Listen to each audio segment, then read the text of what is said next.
It's time for MacBreak Weekly. It's the hour after the Apple iPhone event, and Alex is here. Andy is here. We brought in Micah Sargent, who joined me for the event. And, of course, I am not here. I'm in Rhode Island. But we're going to talk about Apple's new phones, their new watches, and a whole lot more next on MacBreak Weekly. Podcasts you love. From people you trust. This is Twit. This is MacBreak Weekly, episode 886, recorded Tuesday, September 12th, 2023. That'll be $800, Chachi.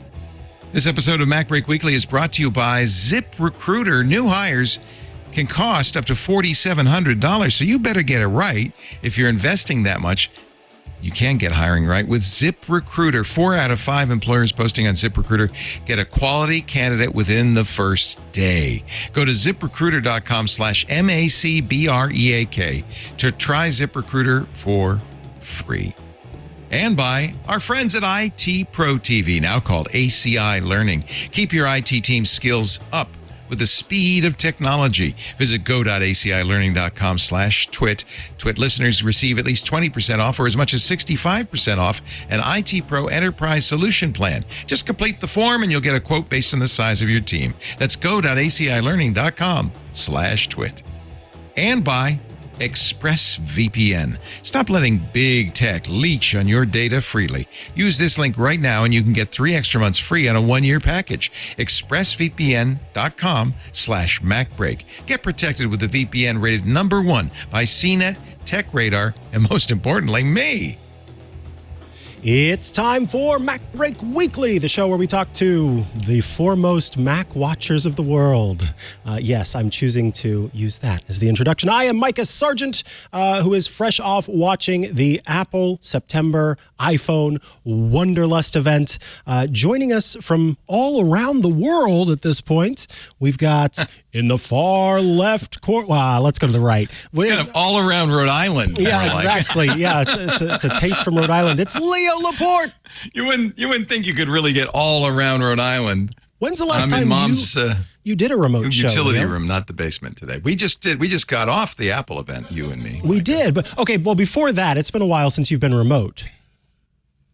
I've done the show during COVID. I did the show, I think sometimes remote, and then I've never done it actually anywhere but my house. Wow, how do you feel? As far as I can, in the early days of Twit, we would go to bars and do it. Maybe that counts.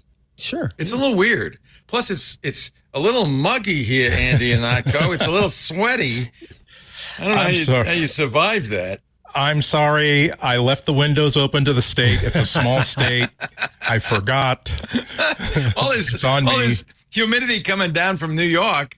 By the way, you'll be glad to know I have been imbibing the local food and beverages to do it authentically. Lovely. Let's see again. We are a simple people. We sing, we dance, we work the fields, we go home, we pray to a different god, and then we go to bed early and start it all over again. I hope you enjoy it.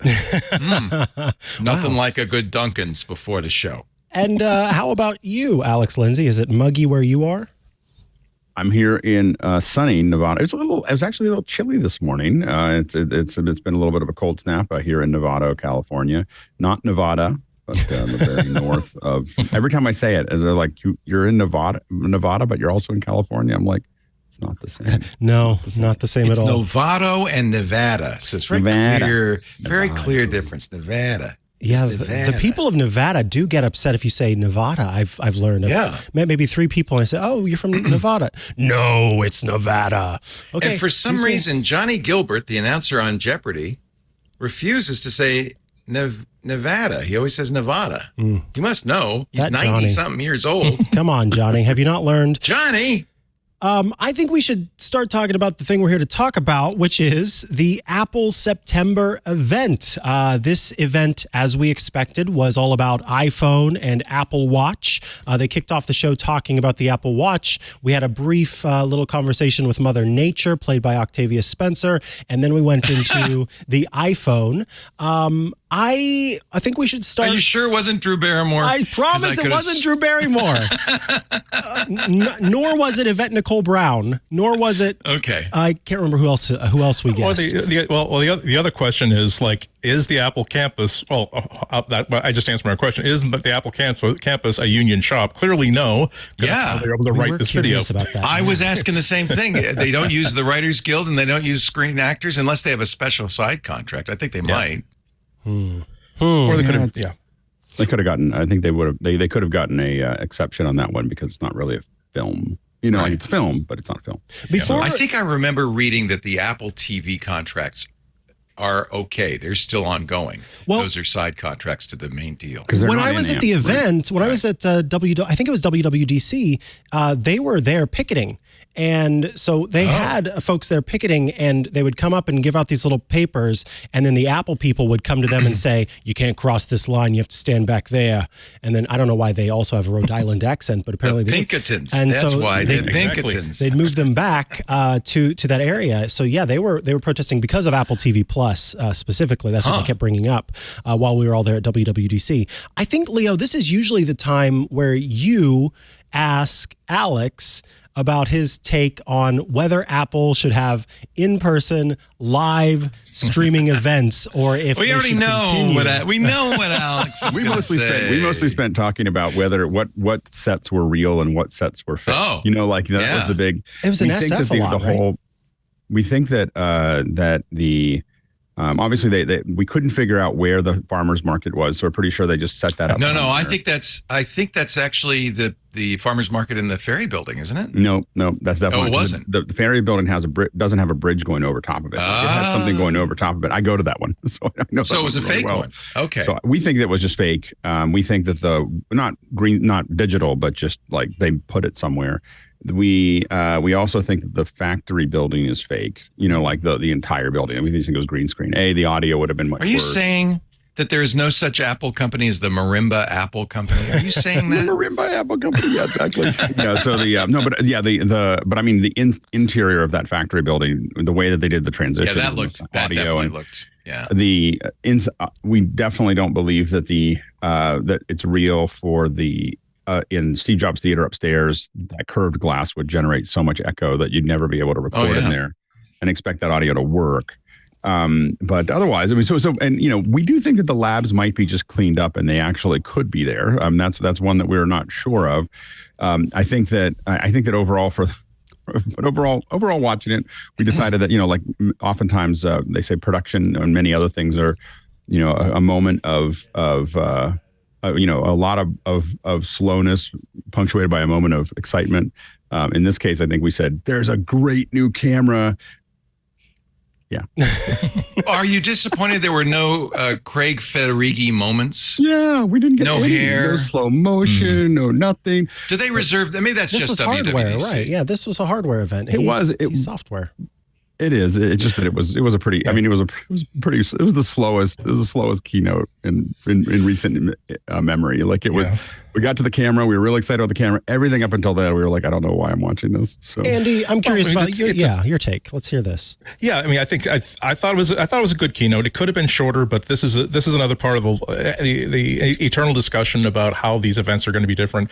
That like at some point, the people, if they're running a completely live stage show, you say, look, we're making this too complicated. We can't load in this. We can't correlate that. We don't have enough. We can't book enough rehearsal time. When it's video that you can do piecemeal, there can be the sort of thing where you're saying, oh, well, you know what, that would be a good segment to drop in. Or, you know what, we're very proud of our environmental message. We think that the environmental message we're sending today is really, really important. So yeah, let's not even bother cutting down that video. Let's make it a nice little amusing meal, because that was like there are things you pay close attention to, and one of them are the themes that they try to sneak into absolutely everything.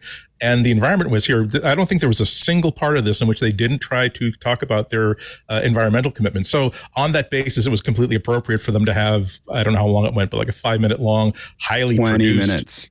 20 minutes. That Octavia Spencer bit was 20 minutes? That all of the stuff around it, all the environmental stuff was like 20 minutes. It was like for 5 or 8 minutes, that would have been totally fine. At 20 minutes, we were all like, oh, and usually as someone in press, you want them to do an announcement first and then do the environmental stuff, because that's when you take all your notes and hit all the blogs and everything else. But that's what's making Apple different. And the thing that they were really trying to trump on, and I think the fun part of the Octavia Spencer bit was that they didn't cast her. She was cast as Mother Nature, but not as I'm in this diaphanous pre-Raphael being held aloft by butterflies. She is an intense corporate Steve Jobs like CEO. It was like, okay, you are my second corporate environmental progress report of the day. Well, let's start with your lies. I'm okay. Let's go. And being skeptical all the way through. So it was funny and it was worth it. But they're also marking that, hey, look, we have a brand new logo that you're going to start seeing on all packages that meet this goal. That if this is 100, I don't know what they called it. I don't have it in front of me, but basically an actual like logo, a specific logo with just the leaf of the Apple logo spread like into sort of like a flower, saying that if you see this logo on a package, it means that it is 100% neutral, and saying, hey, we've got that certification on the Apple Watch. You're going to see it spread to other things. So yeah, and also when you're trying to make the point that we are also getting rid of all leather products. Interestingly enough, not saying because we believe in the sanctity of life and all its forms and all of God's creatures. It's like, no, I mean, leather costs a lot of, it has a big environmental impact to produce. And so we can do a whole lot of cool stuff with recycling. And so now we're replacing all the leather stuff with all this other stuff. I had that. That's why I had underscored Hermes. And of course they immediately said, oh, no. And Hermes is going to have some new like recycled stuff too. So yeah, I wasn't bothered by the length of it because I thought it was well put together. I didn't feel as though there was any real dead air to it.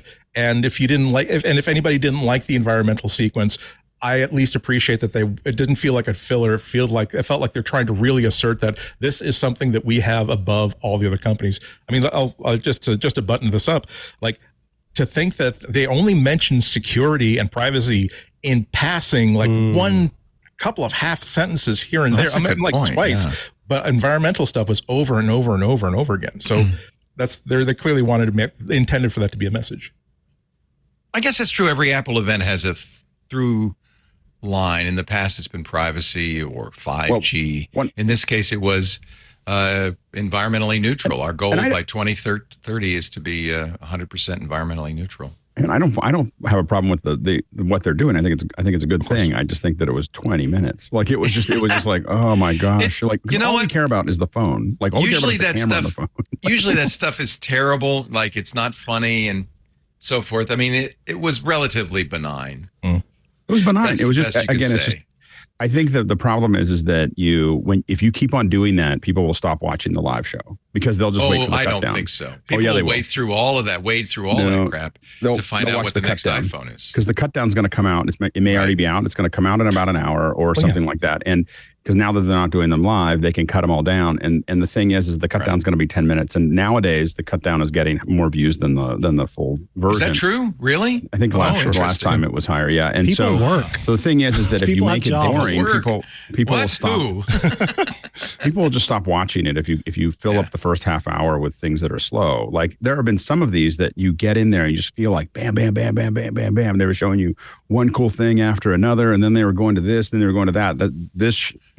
And I felt like maybe they put that all in there because if the show was 45 minutes, which is about what it should have been, people would have said, well, Apple must be running out of ideas because this was really shorter than all the other ones. And that would have been the press. But I feel like they just kind of just like, let's just push more stuff in there because we can't afford it. Is it not also a signal of what the company cares about? I mean, whether they, genuinely from their heart care about it or not, it's messaging that we spend 20 minutes worth. That's how much do you care about it? 20 minutes worth. I got it.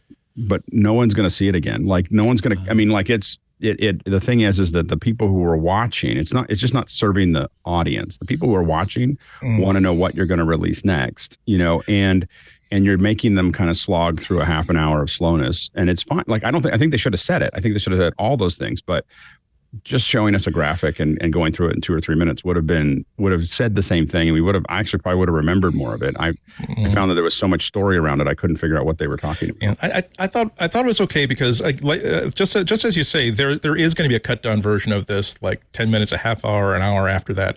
That people who are not interested in the full like hour long dog and pony show are not going to watch it anyway. You may as well give this is why I feel as though when people complain that baseball takes 3.5 hours, it should be like an hour long. So well, maybe it shouldn't be cut down just for people who don't like baseball. Maybe this should be a thing for people who enjoy it, because we are an unusual species that a $2.7 trillion company is announcing new products that are going to make them a whole bunch of money.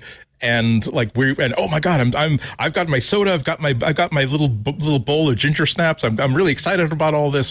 And so yeah, I'm really keen to see like the whole hour. And if people who are only want to see the highlights, they'll have highlights an hour later. People who only want the information, they'll get the information almost immediately.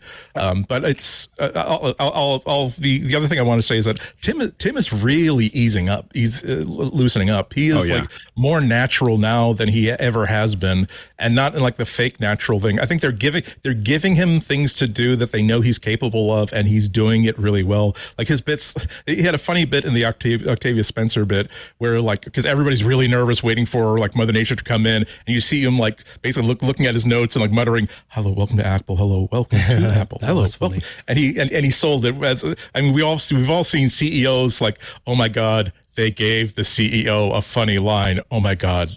They must hate this line to make it die such a brutal and horrible death."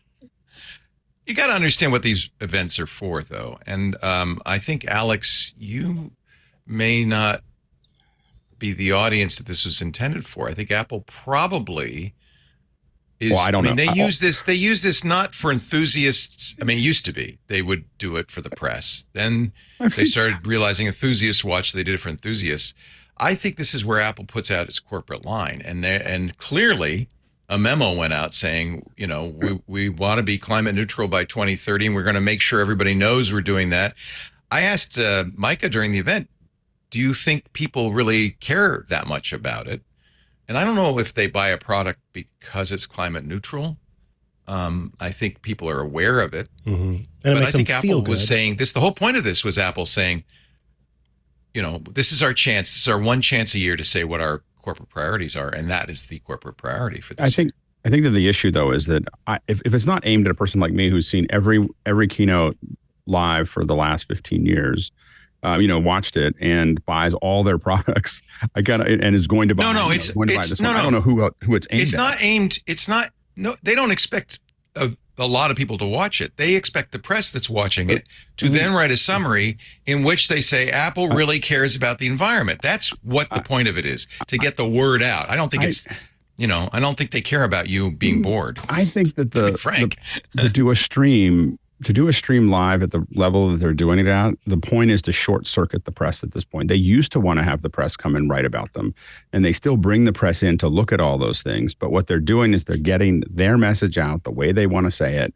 to everyone. And if they, without needing the press, I mean, the numbers of live viewers for the keynote are bigger than most evening TV shows. And it is a massive number of viewers, and I mean, it's those people are going to buy an iPhone no matter what. Yeah, but the issue is that that continues to push that distortion field out, and the issue is that if a lot of that's what I'm saying. It's the secondary effects that are more important than the primary effects, because they know they've got you. They know you're going to buy it. Doesn't matter.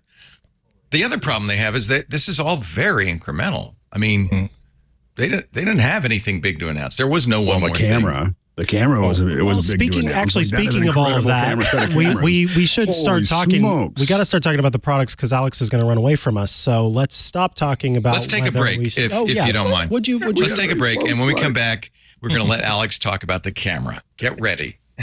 I want to know if that prism thing is a periscope or what. But anyway, you will tell us. I know in just a bit.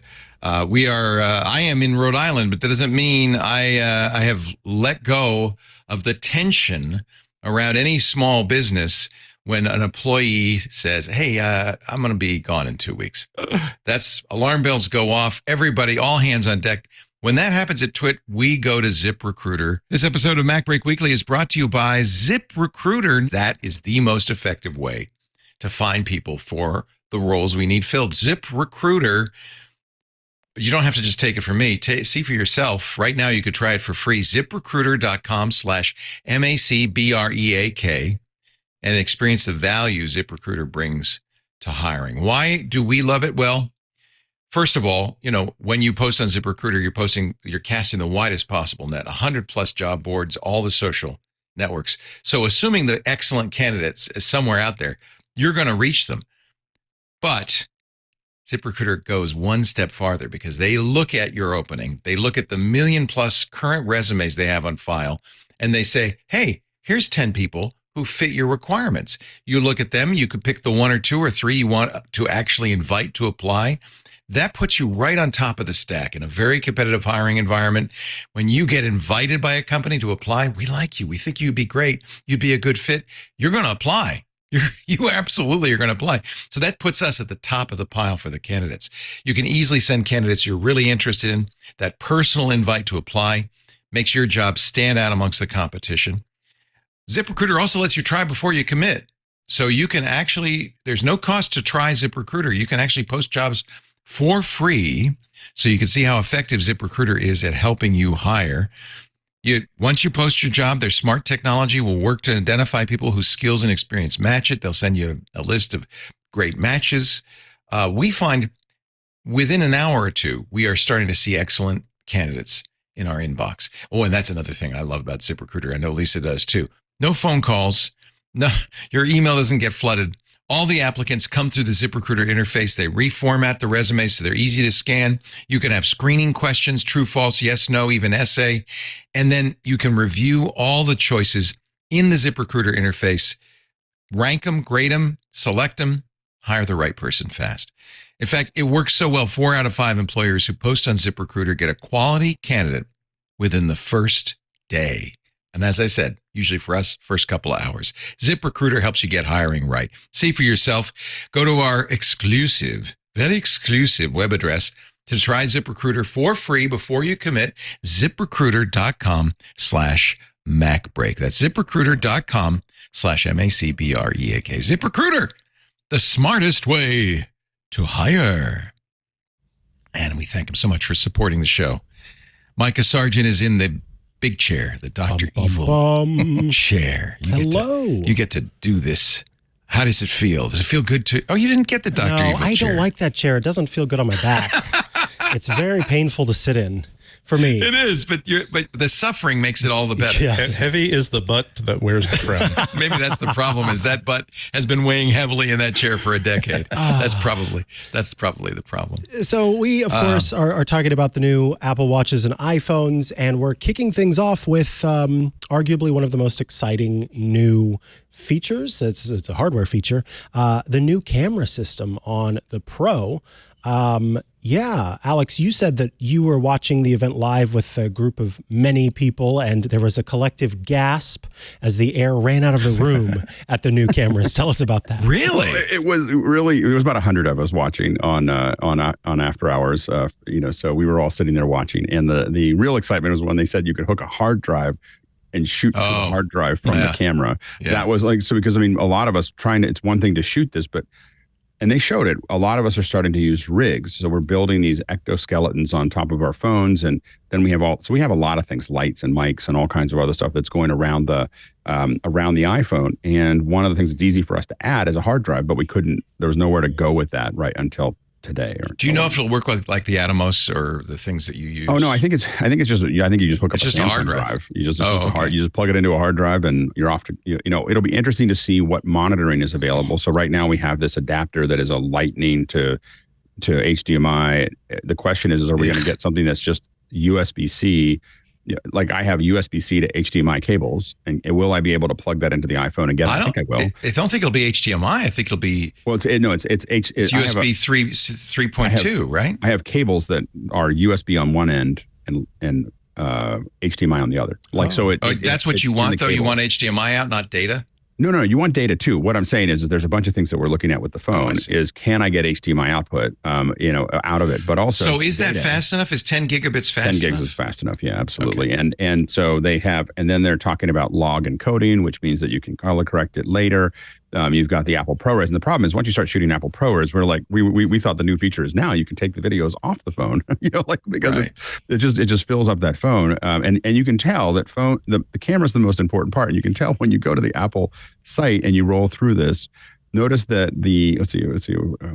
you'll notice at the bottom it says, do you want to focus on the phone? I don't know if you can see it with my lower third there, but there's a zoom into the phone that is hidden under my lower third. I think that is.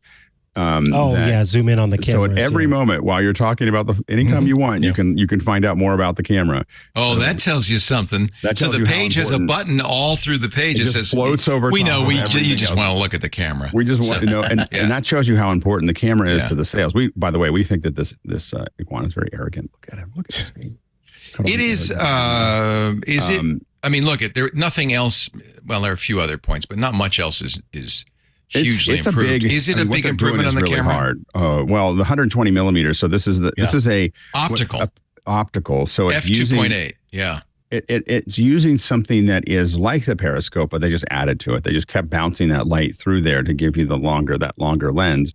And so it's similar to periscope, but it's not exactly a periscope the way that other people have implemented it. But that's giving you 120 millimeter, which is great. I mean, there's a lot of times when you wish you could reach out to 5x instead of 3x.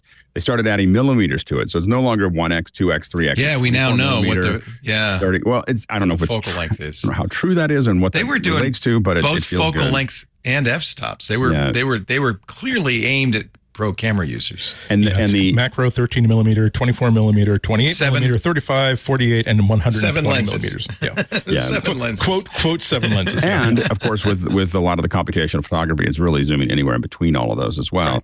Right. The other big thing is that you saw the spatial cameras, and we talked about this. So a lot of us were thinking, hey, it looks weird to try to shoot this with your vision, but if you know that now you can shoot with your phone and share it with someone or future-proof it, it means that if you shoot with this phone now, you can get the spatial data that you might want to use somewhere in the future. And they showed turning the phone on the side and using the side-by-side lenses in that really triangle to get real stereo vision. Yeah, and that's exactly what we talked about. And at the hydrogen phone that Andy and I have, the Apple lenses are a little wider than the. Well, that's what I was wondering. We definitely got.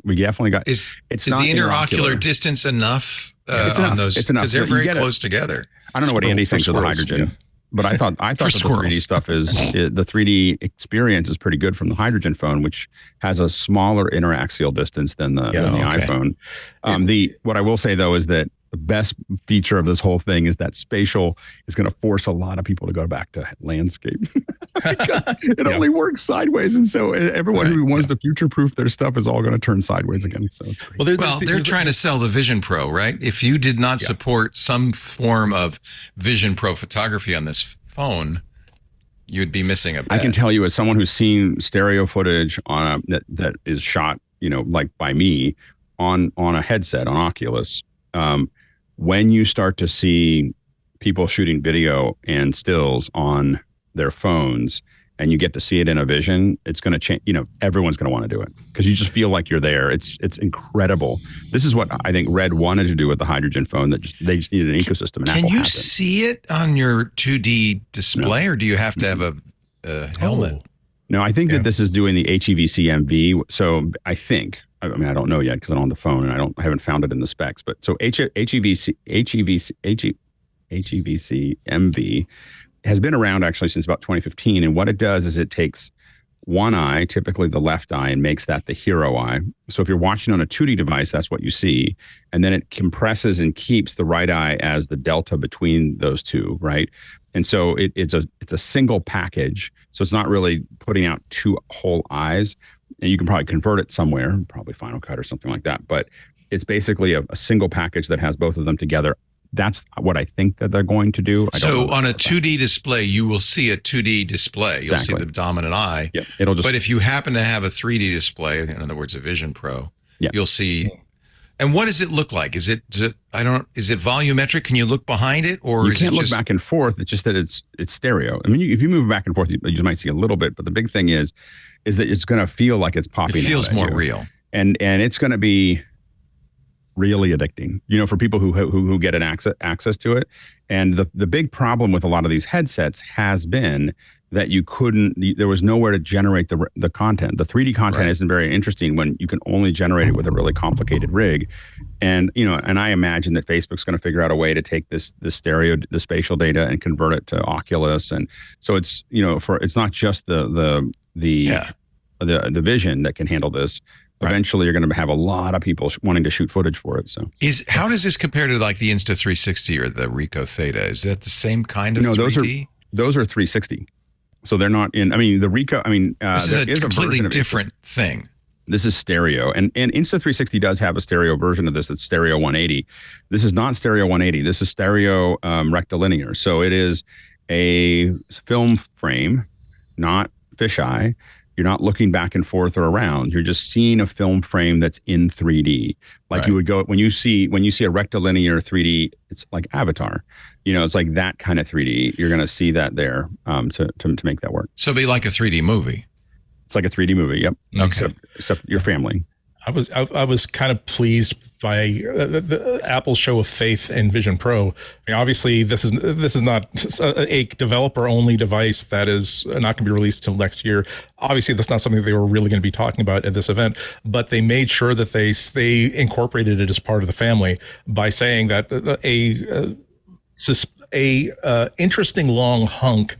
When they're talking about how good the camera is with the spatial camera, and you can share it directly with the Vision Pro to give you immersive, like 3-dimensional panoramic experiences when you're watching, et cetera, as if to make, again, this is a device that it's thousands of dollars. It's not appropriate for all but a sliver of the market.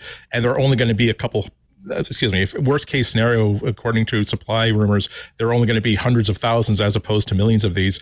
And yet they want to make sure that they're planting that flag in people's consciousness that we have this device that you will have eventually. But the good thing is, as you kind of hint at, Alex, that you're taking pictures now that you'll be able to enjoy on a device you might have in 4 years. Well, and if you think about wanting to sell lots of Vision Pros, giving someone something they can generate content with that they can only see if they buy this product or use this product down the road, creates a lot of potential energy, like that people are now thinking about it. And I will say, having seen a lot of footage that I shot on Oculus, and a couple other headsets, it is so exciting to see. Like when you see that experience, it feels really cool. And you definitely wish you could see everything that way. I've been using 3D cameras for the last 20 years of some way, shape, or form. So I'm 100% with you.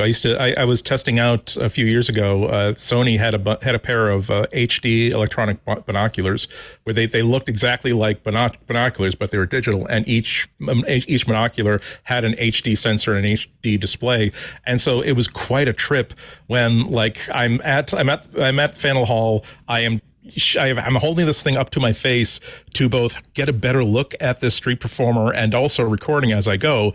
And then like a week later, I'm holding this same device up to my face, looking at it again and seeing in my entire field of vision 3D of exactly what I saw. It is super, super compelling. There's another camera feature that was. How often do you do that, Andy? If I let's be honest. Well, I mean, the thing is, you're right. It's not that I would spend thousands of dollars to have this as a separate sort of camera. But if the pictures that I was taking with my regular smartphone anyway was doing something clever, like, hey, there's two lenses side by side, but it's not. I think that's the point. And let me ask Alex this. In the future, right? In the future, because right now it's a choice. You're going to say, I'm going to shoot this in spatial mode, or I'm going to use all these other features of the camera. Is that right? Yeah, I don't know. I think we don't know yet. Yeah, but since you have to use two lenses, so I'm thinking all the other stuff it's its own mode. It's a mode, which means you're not going to use it all the time, because even though someday somehow I'll be able to see my mom in 3D, I'm still going to use my regular camera 90%. I could see someone doing both, like taking pictures. Both. Okay. I think you'd end up with someone, like You got to buy no, two, not Leo. just two iPhones, but like, hey, let's do a portrait with everybody. Let's do one more with, let's do a quick portrait with this. Yeah.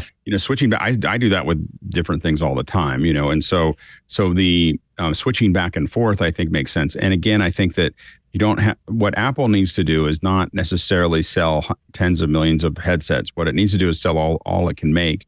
And for the first couple of years, it's going to sell all that it can make, with these products, because it's only going to make a couple 100,000 and then a couple million. And then, it's going to take 2 or 3 years for it to get up to capacity. But the fact that it's selling all the ones that it's making makes this easier to get started. Yeah. I just more wish that there was like an additional mode that basically just said, look, capture as much data as you possibly can. You do the iPhone does the best job of any phone I've ever used in terms of I tap the button, and in an instant the picture is taken and it never fails. It would be great if I could simply say, look, I'm willing to stay in this spot for a good 1/10 of a second. That means that, take the stereo picture. Yes, record an image from every single lens. Like, do lots of I'm not talking about something I would need to have a tripod for. I mean that it's taking a sequence of photos, but then bundling it all together so that as I'm editing later on, if like, oh gee, I really wish I'd pulled out a little bit more. Well, congratulations. That also captured the wide angle version of it, so it can add in data from the sides. So there are a lot of ways it can improve the camera, and I'm glad that they're adding all these other things. One of the things that kind of caught my attention was when they were talking about the new action button, and to replace the silent ring silent switch, mechanical switch with this new haptic button. I love the fact that you could select basically what it does, not just make it ring silent. And one of the little icons, there was a selection of 9 icons that they showed quickly in a screenshot, and one of them was the camera. And I hope it wasn't just like press the action button to launch the camera. I would love it if that were also a shutter button, because that is for me, it's still such a natural way to do it. And sometimes it's such a fumbly way to make sure I'm holding it in such a way that I'm gripping the camera by its sides, but I'm also have a thumb free so I can tap a piece of glass. A lot of little things. I'm like you, I'm excited about the camera features, and that's, they're more, it's more than that in terms of the upgrades, like what it does for gaming. But yeah, the camera features are really superior. And they showed, one of the ways that they're stabilizing this whole thing is they're actually stabilizing the sensor. So this is and they didn't show it here, but if you're is that new? They've done that before. No, they've done that before, but they said it's 3D. They're doing 3D movements up to 10,000 per second, which is twice as much as they did with last year's Pro. If I'm remembering my notes, up to 10,000 micro adjustments per second, which is double last year. There's 3D-dimensional movements first in any smartphone, and they actually singled that out as that was kind of critical to get the tetraprism telephoto work. And the interesting thing there is whether they can go into much larger images. Focal length, for instance, once you're moving that little chip around like that in micro adjustments, Sony, the A7S4, you can do a 61 megapixel, but you can take 240 megapixels it will move the whole chip by 1 pixel. It bends. And it just goes. No. It's actually moving. No. It's actually moving, shifting the sensor to get a 240 megapixel image. And so how is this different? Does the same thing. Yeah. How is this different from OIS in a Sony? Is it the same? Well, most do it in the lens. So they're not doing it in the lens. They're doing it in the sensor, I believe. Right. But I think that I don't know exactly with Sony. Most of their optical stabilizations in their lenses in the larger ones. I don't know as much about their phones. Usually you do it in the lens because the lens is easier to do it in the lens because you don't have to be doing it in the chip. It's a technology they got from Olympus. Olympus originally did it in the lens and eventually did it in the body. And I think Sony does both. So you have either in some lenses, not all lenses, you have OIS, and then they also have OIS in the body. Yeah, that's why I went to Micro Four Thirds, because at the time I was like, do I want to buy all IS lenses, or do I just attach my 100-year-old lens to it and I still get stabilization? Yeah. I also like the fact that we're talking about how it has 7 quote different lens focal lengths. I love the fact that you can set a default.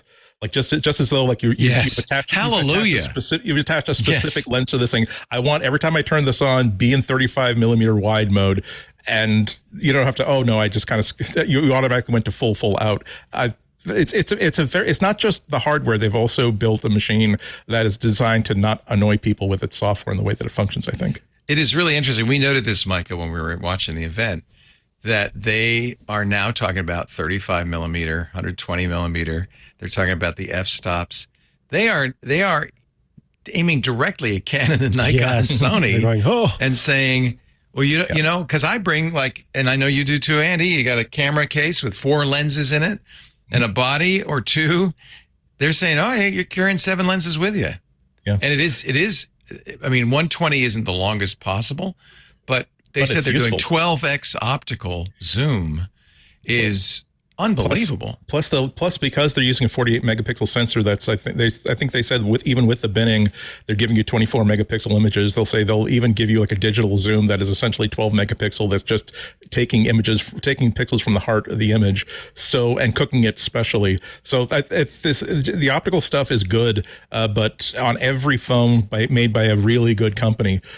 What they can do digitally. Digital zoom used to be absolute garbage. Now it's like, okay, I'm not going to think it's garbage. I'm going to see what it does, because oftentimes it will do some very, very cool things. Maybe not my own camera. My own phone will do 4x optical zoom up to 20x digital. It's really good up to 8x or 10x. 20x. If that's the only way it's going smudgy. If it's the only way I'm going to get a picture of Harrison Ford at the boat dock, I'll take it. But that's about it. I have the Samsung Ultra 23, and I've showed the zoom. Yeah, exactly. It claims 200. Yeah. That's not optical. Yeah. This is optical 120 millimeter. Yeah. Those are the lenses: macro 13 millimeter, 24 millimeter, 28. 35, which is a great portrait length, 48, which is the standard, I believe, and then 120 millimeter, which is the telephoto. That is good. That is really good. Did you notice another thing about they of course did a whole bunch of sections talking about how good portrait mode is and how good the HDR is. Almost every single sample image was of a human being, and nearly every model they used was a person of color. I thought that was they didn't specifically make a point of AI technology to make sure you're getting natural skin tones if you're not Caucasian, but it's a way of saying that look, it's a range of really, really dark skin, lighter skin, Asian skin, every skin. There were no pink folk in the whole thing. And the thing is it's not just a diversity thing. It's really that those are hard. That's much harder to shoot well. Exactly. Google spent a lot of time talking about True Tone and all of that. Yeah. So I shoot. This is the camera I bring with me, like when I want nice pictures of my mom. This is fixed 28. I think 13 is maybe a little too wide. 35 is a really nice thing. You might, Andy, what will you set your default to be? 35? Probably 35. 35 is a really good street photography sort of thing. That's what this is basically. Where if you're too close to something, you're not going to miss much of it. If you're a little bit too far away, you'll still get a good crop on it. But I'll probably keep my default to 35. Yeah. It's interesting because it does seem like, of all the things they announced, and there's quite a bit in this, they have 3 nanometer processors, the 2nd generation ultra wideband chip. Exactly. That was another consistent theme. Yeah. Yeah, there's some interesting technology, but I think they're right. The cameras are the most important part. And frankly, if I were a dedicated camera manufacturer at this point, I'd be very nervous. Yeah. And not just that. I don't think, Alex, did you talk about the feature where like you can use it in the studio the way that a lot of like Sony's and other like big cameras, where it's actually docked to a Mac and it's sending its imagery, it's writing its images. Yeah, with Caption One, you could tether. Exactly. Yeah, and that was surprising because I'm not knowledgeable about how people use cameras in studios, but I would assume that if you're in a studio, you would probably be using like a better camera anyway. But that's probably an assumption. If you weren't doing stuff for eBay or things for social or things for so the thing is that absolutely, as an ad agency, you'd probably still be using much larger cameras. But if you're trying to pump out a bunch of stuff for online and you're not there showing that you can get. You can close that distance very fast with what it has there. It's pretty impressive. It's interesting though that how far away do you think we are from external light syncing? I would love it if it could basically hold open the shutter and wait for a strobe to fire, even if it's just a little pocket flash. That's the sort of thing that would absolutely drive me wild. Made for iPhone. I haven't done flash.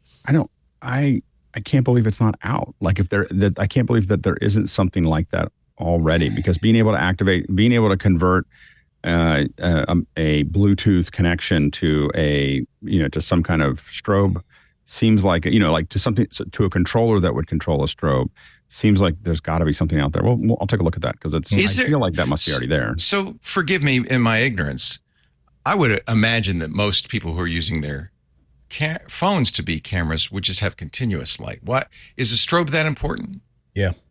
To freeze movement, or not just to freeze movement, but also to get really good light. I mean, it's the thing about an LED panel is that it is good. It'll give you a better image. It'll give with a little bit of fill light, particularly if you're in like a bar or someplace that's really, really dark to begin with.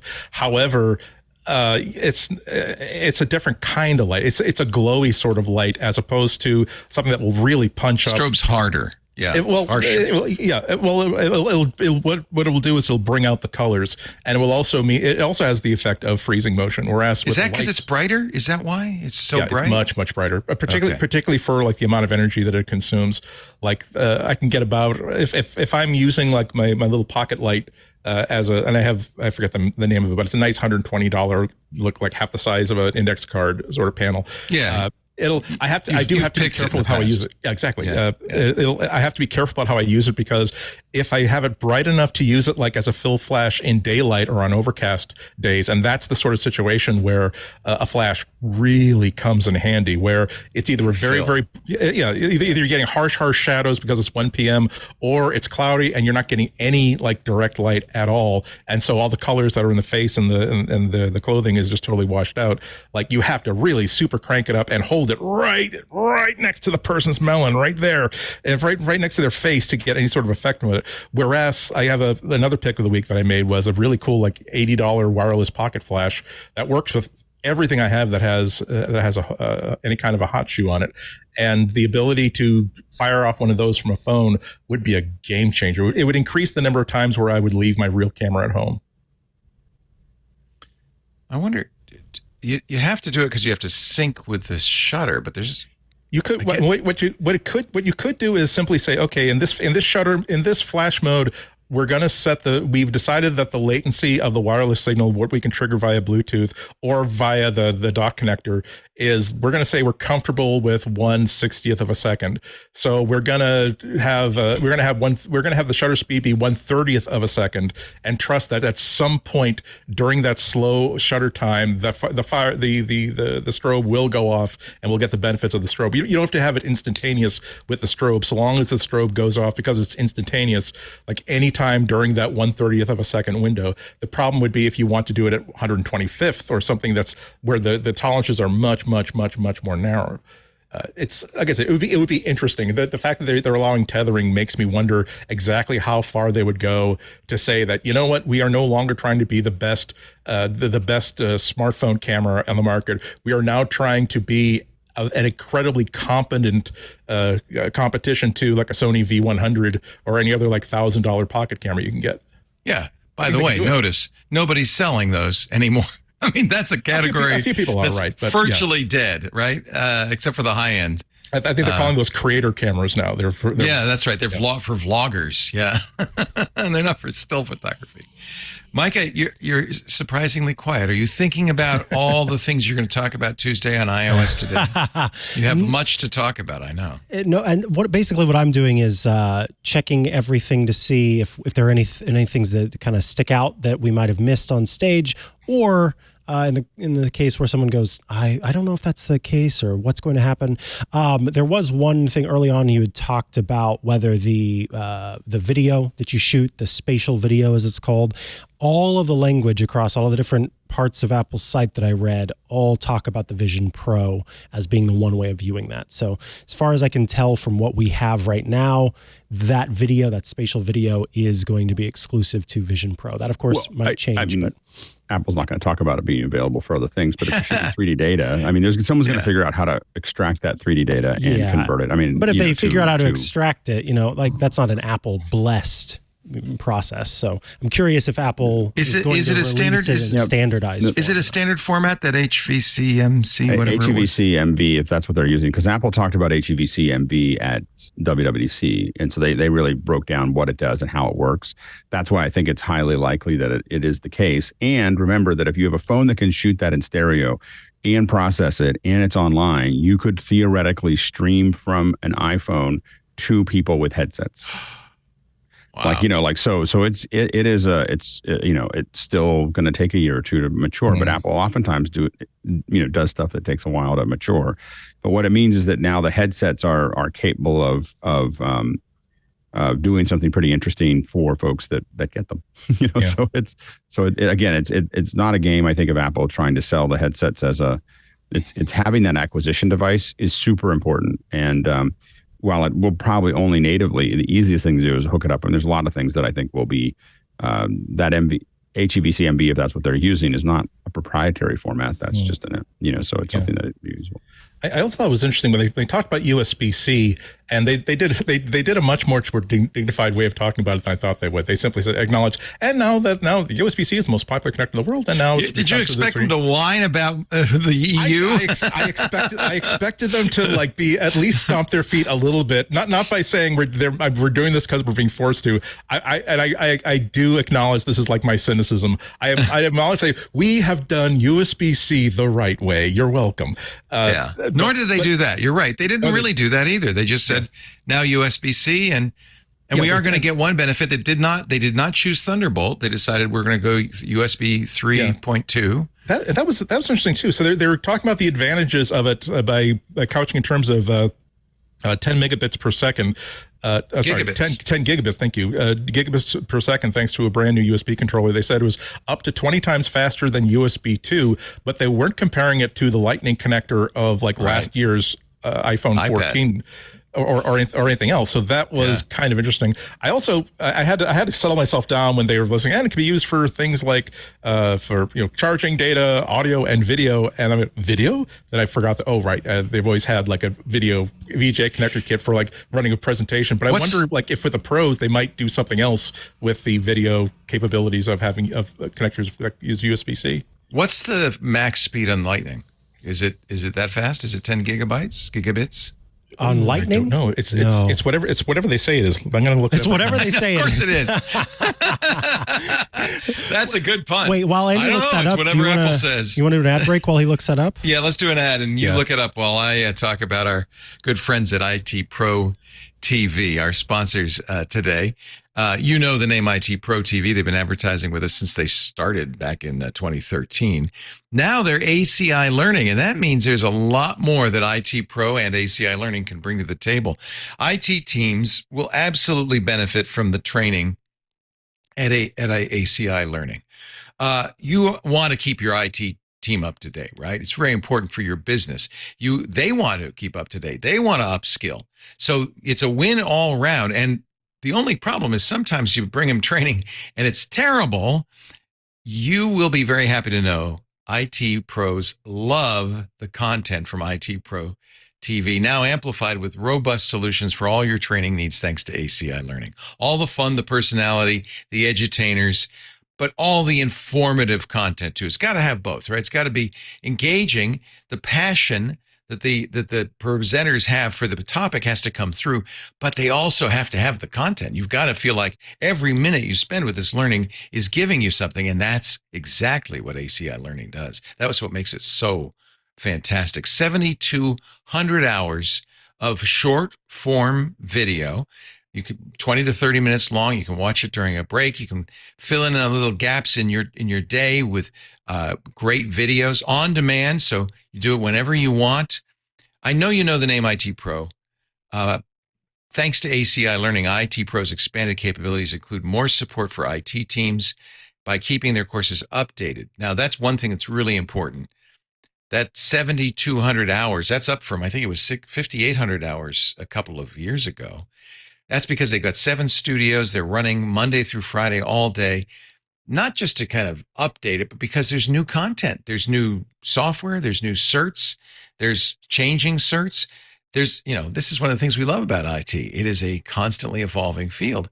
and IT Pro's videos keep up, including MS Cloud, AWS, CompTIA. One proud tech team leader said, he was an MSP, I had 110 engineers in the field. We had dozens of IT Pro accounts. Last year alone, they passed over 40 certs. Wouldn't you love it if your team had 40 new certs under their belt? They can, thanks to ACI Learning. And the content is so good that their completion rate is much, much higher. Much, much higher than the industry average, about 50% better. Teams love the practice labs, too, where they can test and experiment before you deploy new apps or updates. You can set up a Windows system and all the clients without actually even having a Windows system. You can do it in your browser. That's fantastic. The ACI practice exams are amazing. They allow you to prepare for those challenging certification examinations with practice questions. You can take the test before you take the test, so you really feel comfortable and confident when you sit down for the exam.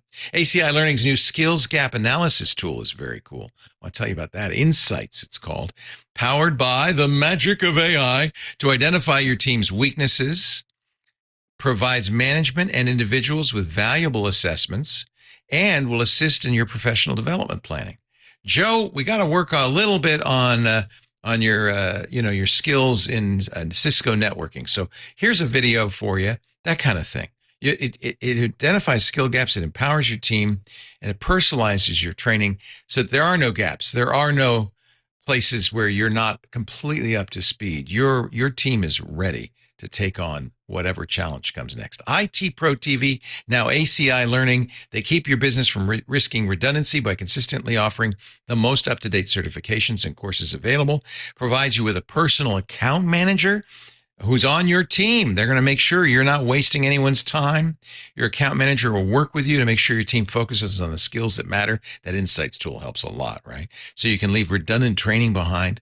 Of course, ACI Learning is ISO certified. You're getting the world-class training your team deserves. Keep your IT team up to date with the speed of technology. Visit go.acilearning.com/twit.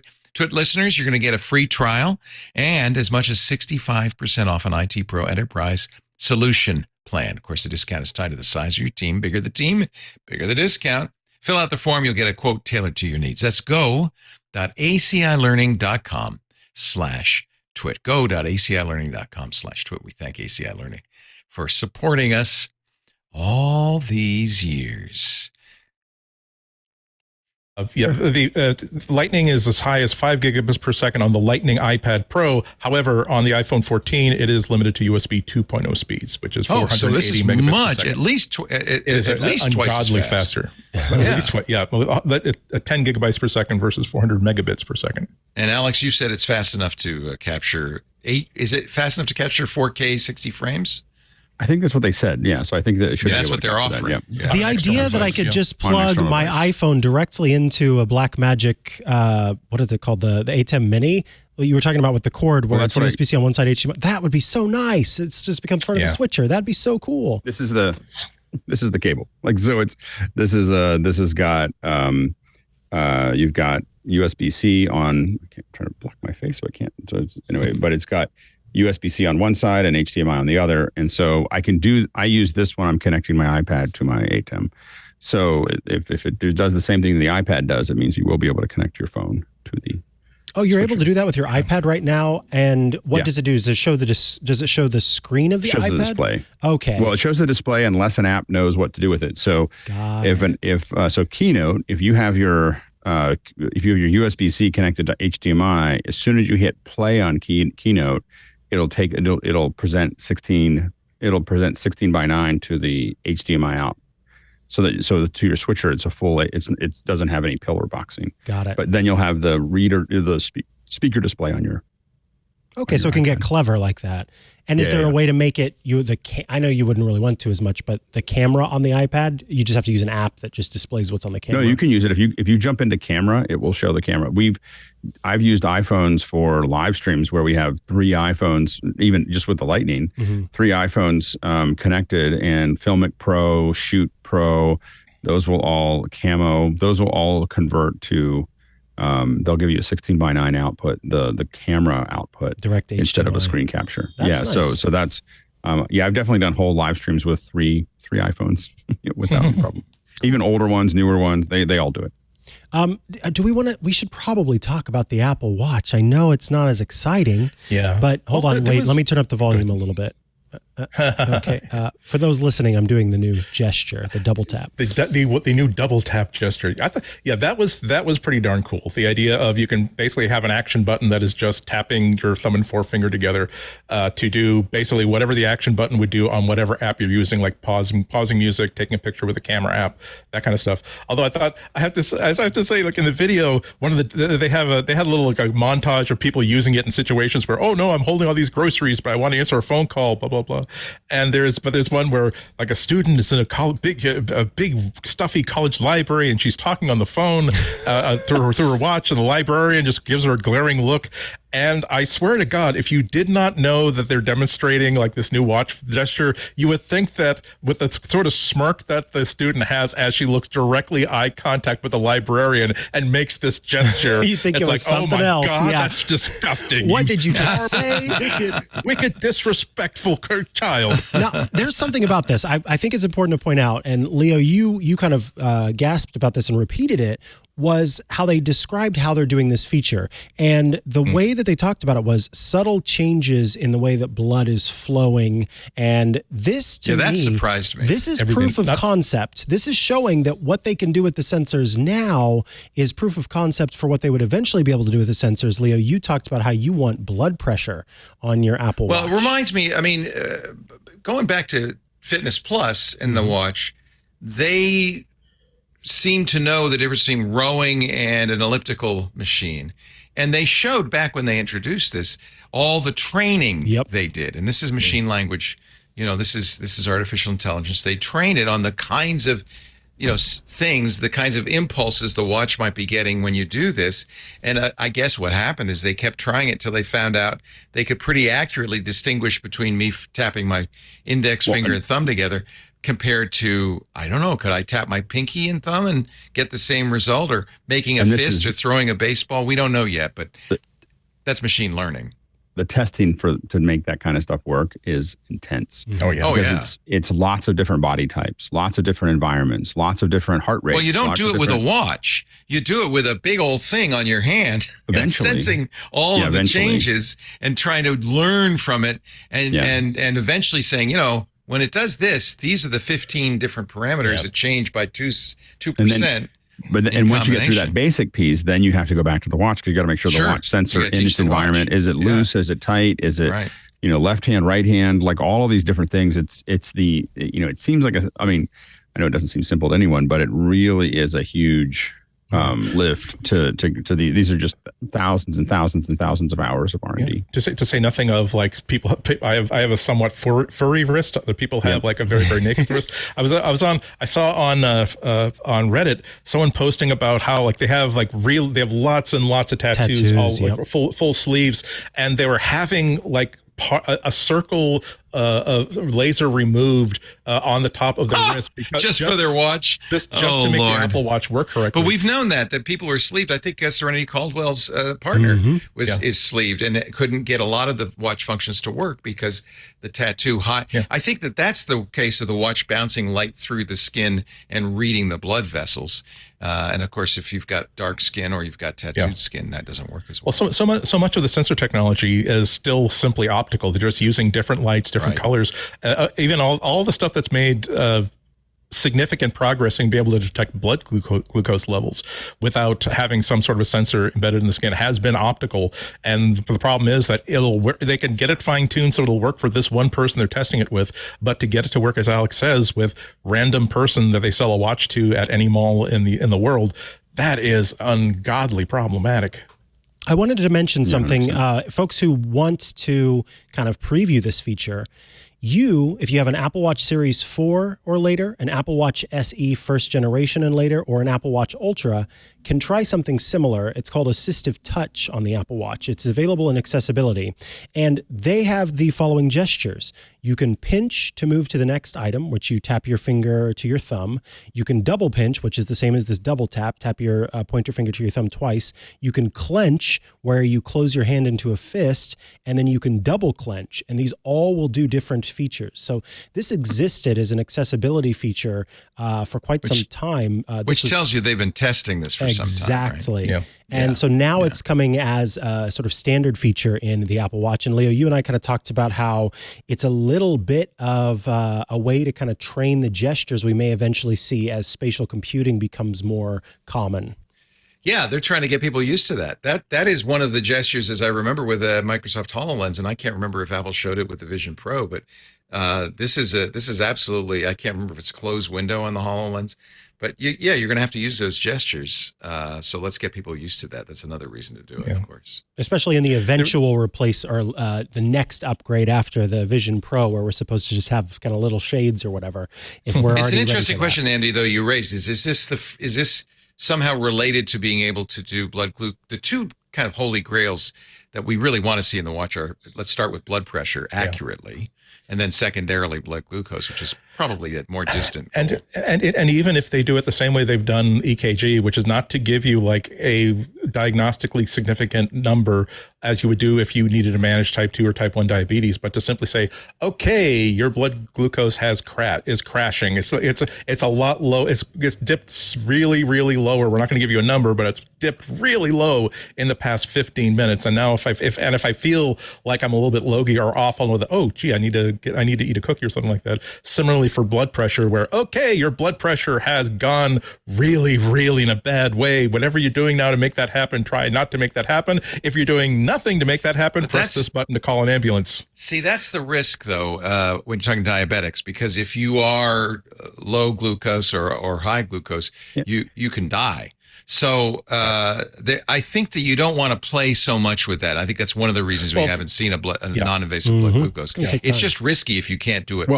Right. Well, again, that's why I'm saying, as opposed to. But I don't think a suggestion is useful, because, I mean, I'm not going to act if I'm a type 2 diabetic, but let's say I'm a type 1 diabetic, and if my watch says, oh, your blood glucose is going down. Am I going to go drink some orange juice? That could kill me if it's wrong. Good point. I'm sorry.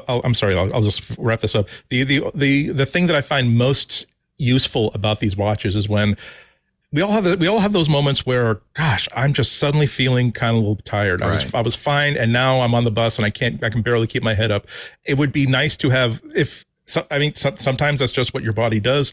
If it was, hey, your blood pressure just dropped a lot, and I don't know, I'm not telling you I know why, I'm just a simple watch, but even if it were not something I could see in the watch, but something where later on in the day when I ask, hey, Shlomo, like, how did my body do today? I said, yeah, for some reason, you were near death for exactly a second and a half. I don't know if you noticed, but here's the data I collected at that moment.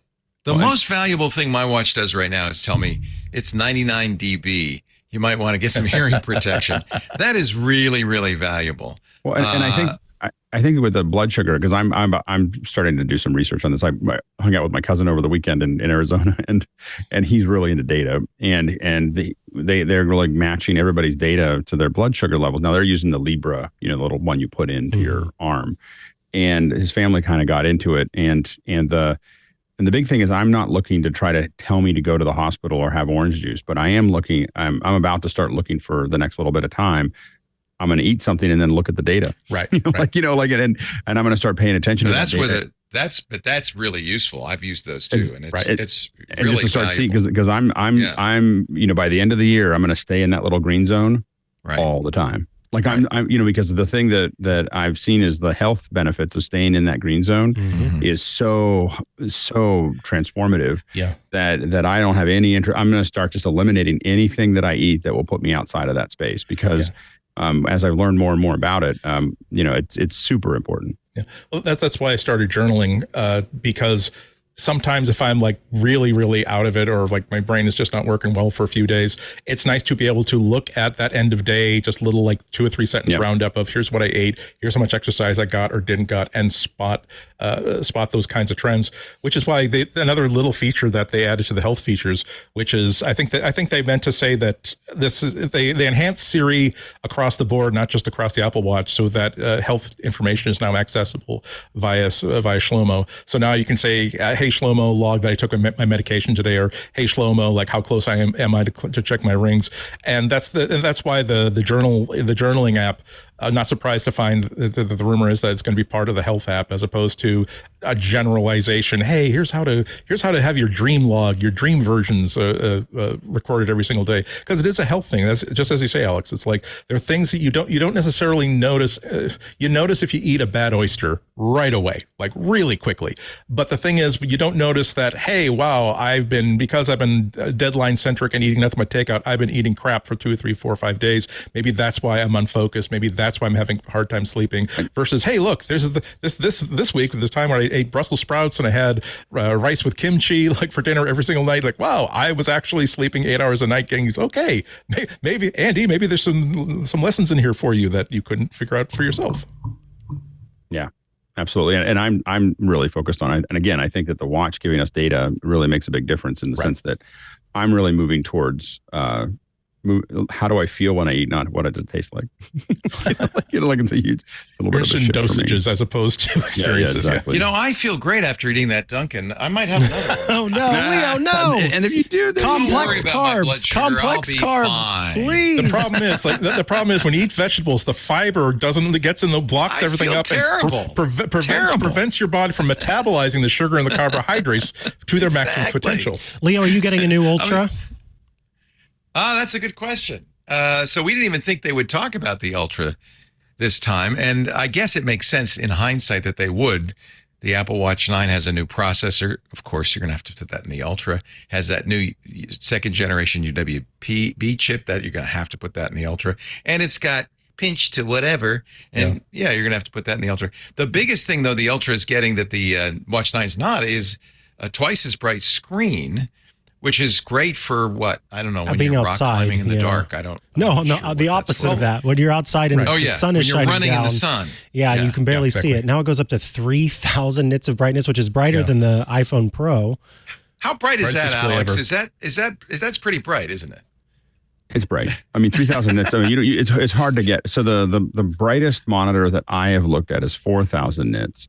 Wow. And now it's a pretty big monitor. It's not as small as your phone. Well, there's HDR when they're talking about HDR. That's just these little specular highlights. Yeah, it can be unless you're watching something that's really bright overall. But 3,000 nits is really, really bright. It just means that you're going to be able to see it in the daylight. I think that where it makes a difference for the watch is what happens when it's sunny. And how easy is it for you to read? Especially when I go hiking, being able to, I'm going, what does that screen say?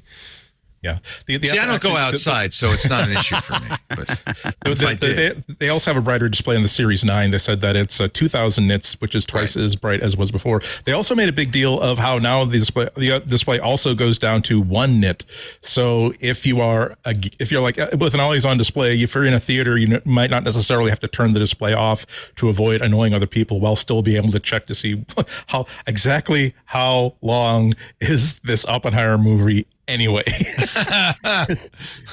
How much is this going to cost me in babysitting and parking fees just to find out that our country did something terrible, kind of terrible, scientifically breakthrough, but broke through and killing lots of people. So I'm wondering though if the brighter screen is more because the screen technology is different, or because they have a much more efficient 3-nanometer processor. Are these 3-nanometer, by the way, these new processors in the Apple Watch? The Apple Watch. I don't know what node they're on, but they are presumably more efficient. That's Apple always is going for that. Yeah. So maybe that's why you can have a brighter screen, just because you don't have to keep an eye on it. That was another consistent message throughout almost all the devices that they showed off, that they all said that they were all saying if we are ever holding out hopes that we're going to see, hey, instead of 18-hour battery life, we're going to get a 24 or 36-hour battery life on the Apple Watch. Their thing seems to be that, hey, we put a much better screen, a much brighter screen, a much more powerful processor with the exact same battery life that you're used to. And so that seems to be like exactly what they want to get on about. And I think this is the first year that I was really super aware of why they're putting such super powerful processors in a watch, because I didn't really get it before. because okay, how much processing power do you actually need in order to like run all of these sensors, collect them all, and produce a really nice display? But now they really are all about, hey, here is the AI model that we developed that we need to run in order to figure out that you're tapping your finger this way. Here is the AI model we need for crash detection. Here is the AI model we need to basically interpret all these sensors and have of all the things that this combination of motion and inputs could possibly mean. No, it means the intent exactly this. Hey, Andy, somebody wants to say hi to you. Hey, Mrs. Laporte, how you doing? Say hi to Andy. I'm so glad to see you again. It's been years since the boat. It's not me. That's you, Mom. That's you. Or maybe it's me. I don't know. It's one of us. You, but I look so gross. Mom just took a little nap because I pulled her to sleep with this show. And I'm in her house now, and she just wanted to say hi to you. And she said, "I know him." Yes, It's Andy Ignato. Andy and Yes. Ignato. That's him. Yeah, there he is. He's a nice boy. You're- So cute. say hi, because you saw Micah. We talked to Micah. He does all the textile stuff. I look like a witch. Well, oh no, it's bad lighting. Let me. I'm sorry. The lighting. I look terrible too. It's just bad lighting. Because I don't want Andy to think I'm so ugly and horrible. oh, for looking. heaven's sake! Oh, he says, for heaven's sake. You could be on a package of cookies on any shelf at Whole Foods right now. You look I great. don't really look like that. He says you could be on the package of a cookie on any shelf in America. I actually like that one. So everybody's here, but since Mom got up from her nap, I just thought I'd let her see. There's Alex there, and Andy, Hey there. and there's Micah. There's everybody. I watch all of you all the time. Oh. She loves this show. I love it. I love the show. I love it. I love it. All right, And it's not because my son is in there. we're gonna go get clam cakes. We're gonna go get clam cakes in a little And I bit. came to tell you. It's not open. She came to tell me Dune Brothers is Oh closed. no! Oh, You'll have to find them no. somewhere I'm else. leaving. It won't be closed tomorrow. Oh, it'll be open tomorrow. Well, that's different. We'll do it tomorrow. Good. That means it's not I because the health love it. inspector finally checked the grease trap. No. It's because it was for something else. You'll do They- crab they cakes go, today, actually, they go clam home. tomorrow. They go home to Portugal every winter. Oh, They're nice. Portuguese. Yeah. The Dune Brothers. They're Portuguese. You didn't know that? Yeah. Everybody in Providence is Portuguese. Everybody here is Portuguese. Yeah. Yep. Oh. All right. I love them. They're trash. You can have a seat if you want and watch. All right. Okay. Yeah, honey. We're not quite I done. interrupt you. I just was feeling like clam cakes were forget about it. Damn it. I'll take you for a lobster roll later. We'll go for have that donut. Go ahead. You can have the donut. I was using it as a prop. She says she wants clam cakes. I'm not seeing. It doesn't appear when- that it's the new 3 nanometer. There's no mention of it being 3 nanometer processor on the Apple Watch, or is it 4? That's interesting. I wonder what it is. Yeah, Maybe it's capacity. could be. They're absolutely going to want to have as much available for the iPhone line because they're they can get That's a lot more probably bang what for the it buck, is. particularly with all the improvements they made to the new CPU for the 15 Pros. These are the chips that fell off the assembly line last year, and they just repurposed them. Put them in a watch.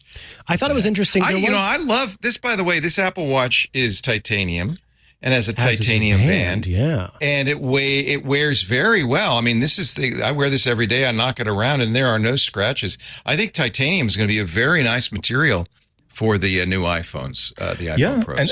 and you notice that they didn't sell it as a point of like they didn't have like the Johnny Ive style titanium. It has a unique history. God. It's a Thank history. God. It's more like it's a way to make this super light while still being durable and looking nice. And we bonded it with aluminum, not aluminium, but aluminum because that's what it's called for heat dissipation and for additional lightness. And that That's fits. That's its green initiative too, right? for the watch it's and the phone, yeah. it's more durable, so it's gonna last longer. They talked about the non-Pro iPhone because of the materials it's made from. It keeps its value much longer. So they're very much trying to be conscious of that even throughout, of saying, look, you can trade this in and still make a lot off of it, even whenever it's years down the line. Of course, as I pointed out, the best way to get the maximum life is not to buy a new iPhone and just keep using your perfectly good iPhone for years and years and years and years. Yeah. They're not going to say that. No, but that's absolutely true too. See, that's why I'm surprised. Like when they again, we talked earlier about how much they hit the button of, hey, we're environmental. The fact that there's so much longevity in these devices is an environmental plus, because you have few of them that are simply become e-waste, which also makes me wonder, like, why when they didn't like hammer about repairability as, again, a way of increasing longevity, and therefore, again, keeping electronics out of the landfill. They did mention, was it on both the Pro and the regular one, or just the Pro, about how they did redesign it with repairability in mind. That's easier to remove. If you break the rear glass, it's easier to replace without having to essentially tunnel in through to perform eye surgery by like tunneling in through the bottom and drilling up through the top. I thought that was interesting. Nice. It's felt like Apple has gone kicking and screaming to the right to repair. But once they did, they really have. They've changed their mind. They're supporting the right to repair bill in California, which will change it nationwide, of course, and they made a point of, hey, it's easier to repair. You can fix this back glass better. I think that's a combination of, they've had enough time to figure out how to design phones so that they can accommodate that, whilst also seeing the writing on the wall that we can't fight this fight on the EU, the UK, the United States, Australia, everywhere. It's nice. It would be nice enough if we could simply redesign these phones so that, and also remember that if they make their phones, if they make their phones and their computers easier to repair, that means that when everyone comes into the Genius Bar who needs a fix, goes out much faster, because the people behind the scenes can swap out a board or swap out a screen much faster. They'll have a machine that'll do that back. I think that glass back gets broken at least as often as the glass front. That's probably it's a big deal. Repair point. Yeah. And it's one of the things that keeps the iPhone ugly, because you'll probably get around to fixing a broken screen, a broken back. You'll just sort of like live with the indignity. Exactly, and it's rather than pay for a repair. Yeah. No new AirPods announced, just a new case. There was some rumor that perhaps we would see a new generation slapped on there, where we would just see minor improvements to perhaps the noise cancellation. It appears, as far as I can tell, if you want the new case, you will have to buy a new pair of AirPods Pro. Oh, the case isn't sold separately. The case is not currently sold separately, or announced that it will be sold separately. So that would be a lot to buy a new case just because you like the USB-C charging. I agree. I mean, they offered that though before, where you could go from non-MagSafe to MagSafe. You just bought a new case for it. I think also though that a lot of times it's folks who run the end of a lot of times when they're doing this, it's not so much to replace a perfectly good one. It's the one that you have been kind of putting off, and it's now time. Like I gave my older one to my son, and so I've been kind of just waiting for the new one to come out to buy something. So my timing is perfect. Oh, also $29 for the Lightning to USB, or excuse me, the USB-C to Lightning adapter. Oh, that's ridiculous. $29. Oh, that's appalling. Well, that's for the Apple logoed one. I bet you can get it. I'm sure a knockoff MFI from AliExpress for like 10 cents plus the fire insurance. That is just that is out of control. $29. That's crazy. Interestingly, the USB-C to USB-C cable that is woven is $19. So this adapter is that a Lightning MFI? Yeah, I think so. Apple has to pay their own license fee. Look, we're included in it too. They're going to join the epic lawsuit against themselves. Can't wait to see the discovery in that one. That should be fun. Running from the lawyer's table to the defendant's box, back to the lawyer's table, back to the witness box. Yeah. They did talk a lot about the new A17 Pro chip, not Bionic Pro, right? And in particular, I was impressed by the neural processing units. This is something Intel's going to put neural processing units into their new chip in the fall. We expect Microsoft at their event in 10 days to talk a lot about NPUs. That's the term they use, NPUs, in their new Surfaces and so forth. You need these if you want to do these AI things, especially if you want to do on-device AI. And so there's a lot of cores devoted to the neural processing on this thing. Yeah, they're mentioning up to 35 trillion ops per second. it's pretty bad. They're also making a huge deal of if you're Alex, if you're sick of them talking about the environment, like they spent a big chunk of time talking about gaming on this device. It was almost as if they were saying that we're making our own. Please, it was amazing. Please make some games. They're making a big deal about the new GPU that they put in. They're basically calling it a desktop class GPU with like onboard hardware, ray tracing, quoting fastest chip ever on any smartphone. Actually, it's really interesting because ray tracing only came to desktop GPUs a couple of years ago with NVIDIA. Yeah. Right. And the fact that they're now building that hardware into a phone, it's almost bragging rights because I can't imagine there are any iPhone games using ray tracing. Well, and I think it's partially to encourage people to start thinking about those things. Right. I felt like the image that they showed for ray tracing, as someone who's done a lot of ray tracing, I was like, I don't know if you get that much out of it. Like it looked like a lot of global illumination. Explain what ray tracing is compared to the way they do lighting today. Yeah. So ray tracing, when like for instance, the Queen chip that I worked on Star Wars has no ray tracing. Like that's all what we call Phong rendering with environmental reflections, which they talked about a little bit. But you had to draw those in by hand, didn't you? No. We just I had a big sphere that is an environment that would reflect on, basically when it figured out what the reflection was, it just bounced out to a sphere. And the camera moves on the edge of the sphere so that it knows. Well, as the camera, as you move or the object moves, it just sees a different part of the sphere, but Right. it's not actually looking at the scene, which would be much more complex. The whole point of ray tracing is to simulate the way the light bounces off of objects. But typically it's ray tracing. So I bounce here, I bounce there. It's mostly for reflection. So what we see as really realistic lighting is usually global illumination, and which is a much harder thing. People are talking about how global illumination is impacting that, but global illumination rendering is a much more complex thing that still takes a lot of time, even on a desktop processor to do. So that ray tracing is an easier one. Yes, the reflections are a little bit more accurate. I felt like the jump between what they showed before and after might have been a little extra than what like it's better, but I feel like it's more to what you said. I mean, as someone who worked on a feature film without ray tracing, with a silver ship, I'm like, like you can. So the does it help with real time rendering though? I mean, your silver ship could be rendered. In fact, wasn't rendered in real time. It had to take days, I'm sure, to render it. 45 minutes a frame. Yeah. A frame. Yeah. But I think that the issue is that I think that their gaming is already pretty popular on the iPhone. I mean, it's been pretty disruptive, and so. But it's like Apple Arcade games. They're not right. AAA titles. They don't have ray tracing. Right. The graphics don't even look that good. Yeah. What sells new iPhones though is really, really detailed. I think what they're trying to show there to the user is that there is to the game developers is you've got this great processor that you can take a lot of advantage of that you're probably not taking advantage of right now. And so, because that sells phones. Plus, if you start writing to metal, then your stuff will also look good on the new Macs. Yeah, and remember that the capper for this whole segment on gaming was saying that, hey, here are two titles that used to be console only or PC only that are coming to mobile for the very first time. 4-year-old AAA titles.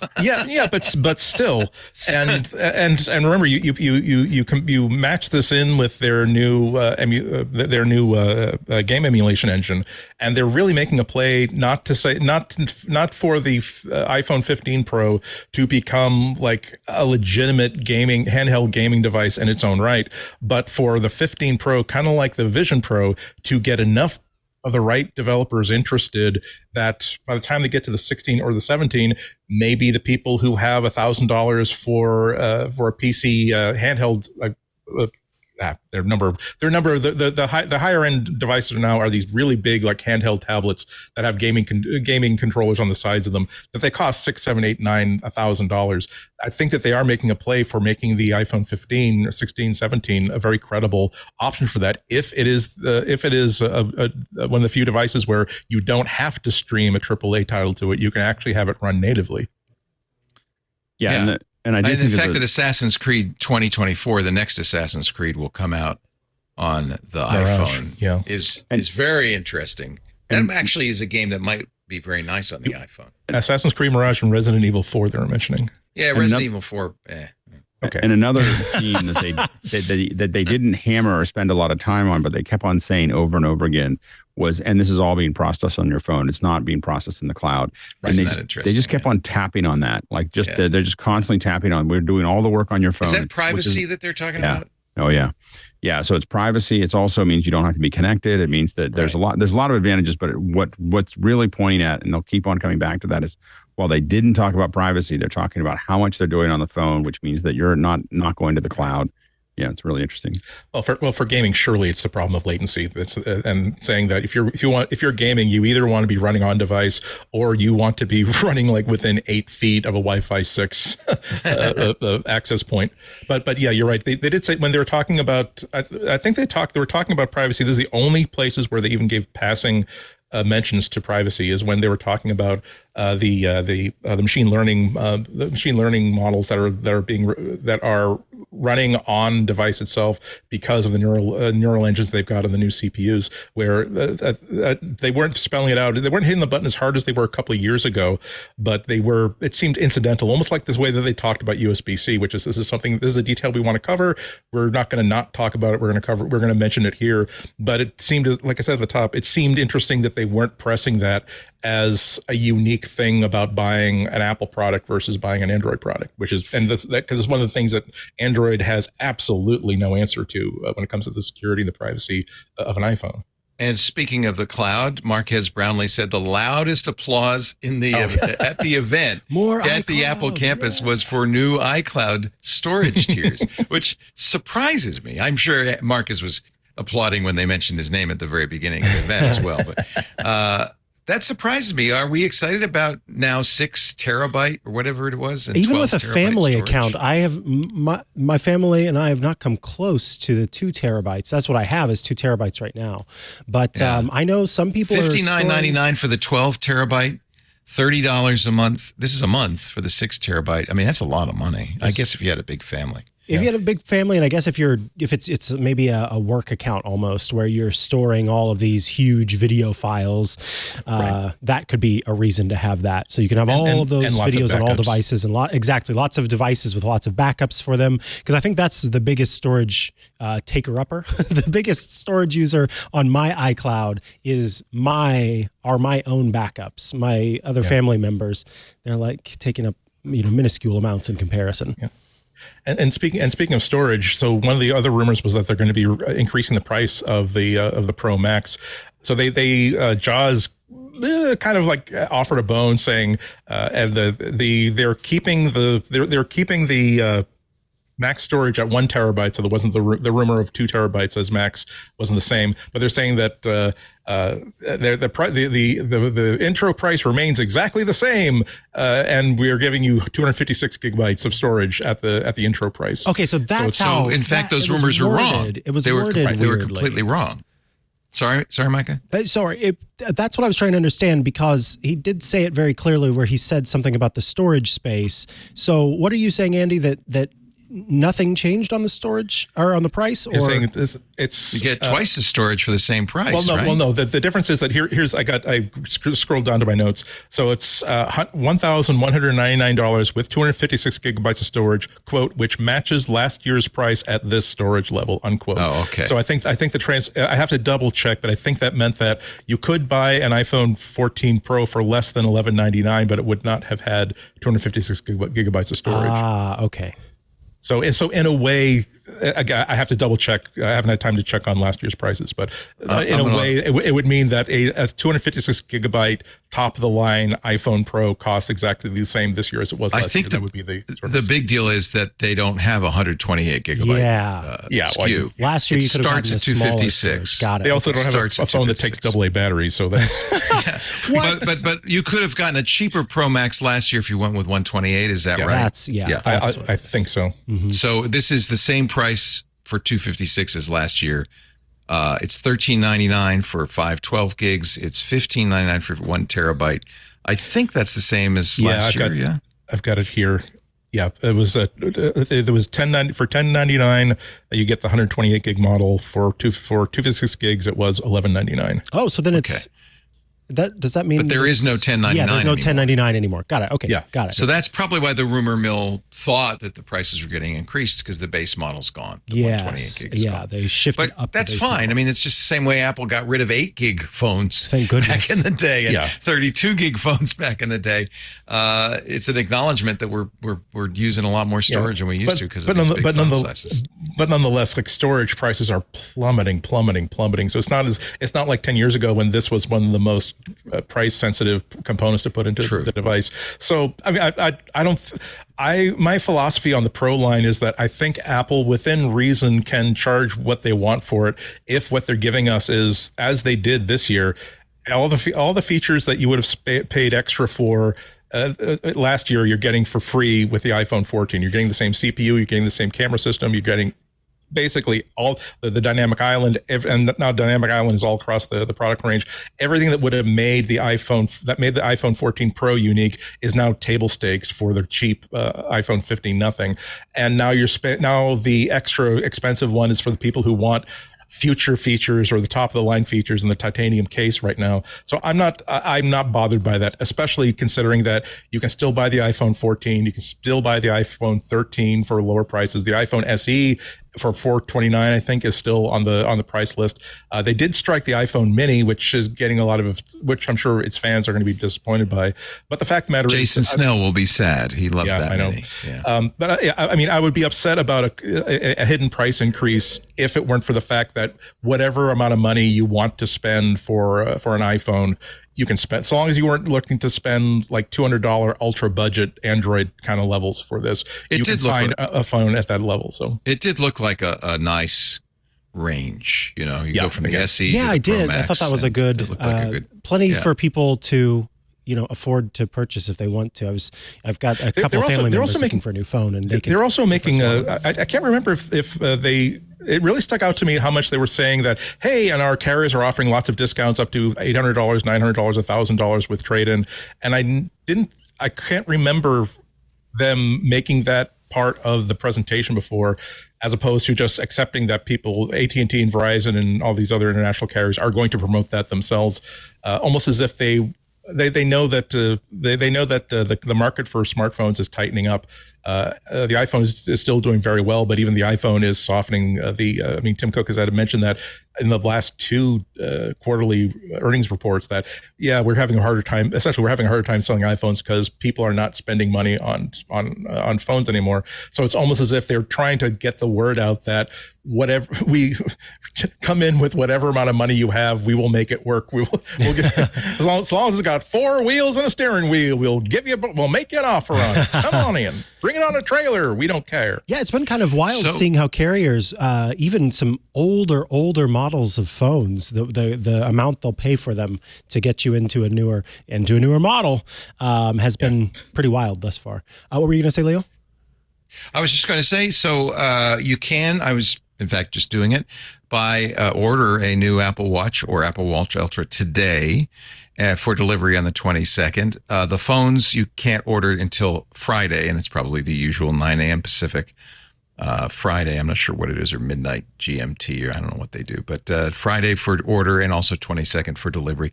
And we have one more detail. Sonoma, the next version of Mac OS, will be available on the 26th. It's a little bit early. Usually it's in October, yeah. Is interesting. Yeah, 9 to 5 Mac says that suggests, as Mark Gurman has suggested, there will not be an October event for the Mac anyway. Yeah, I think between Gurman and Min-Chi Kuo, they both seem to agree that we're not going to see new Macs for the rest of the year, and certainly not an event in October. So if they're refreshing an iPad, that won't happen at an event. It'll be a press release. Yeah. So that's the rumors.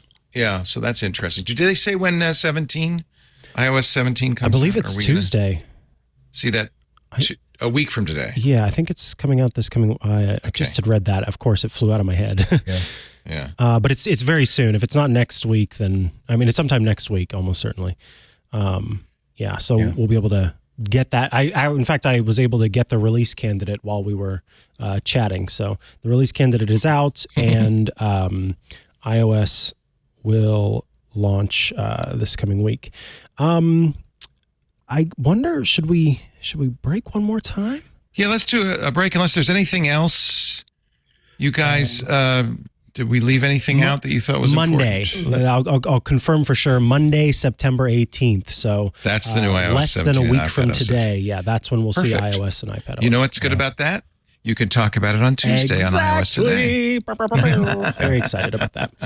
The only other thing I had like on my list here was not surprising that they didn't talk much about Siri either, except for how much better it performs because of the new neural engines and the new hardware. Because this would have been another place to mention that, hey, our smart assistant has gotten smarter and more useful than ever.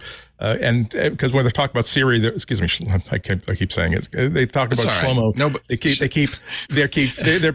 basically talking about, hey, and now you can use Shlomo to ask your watch about your health information. And now when you bring your, it's.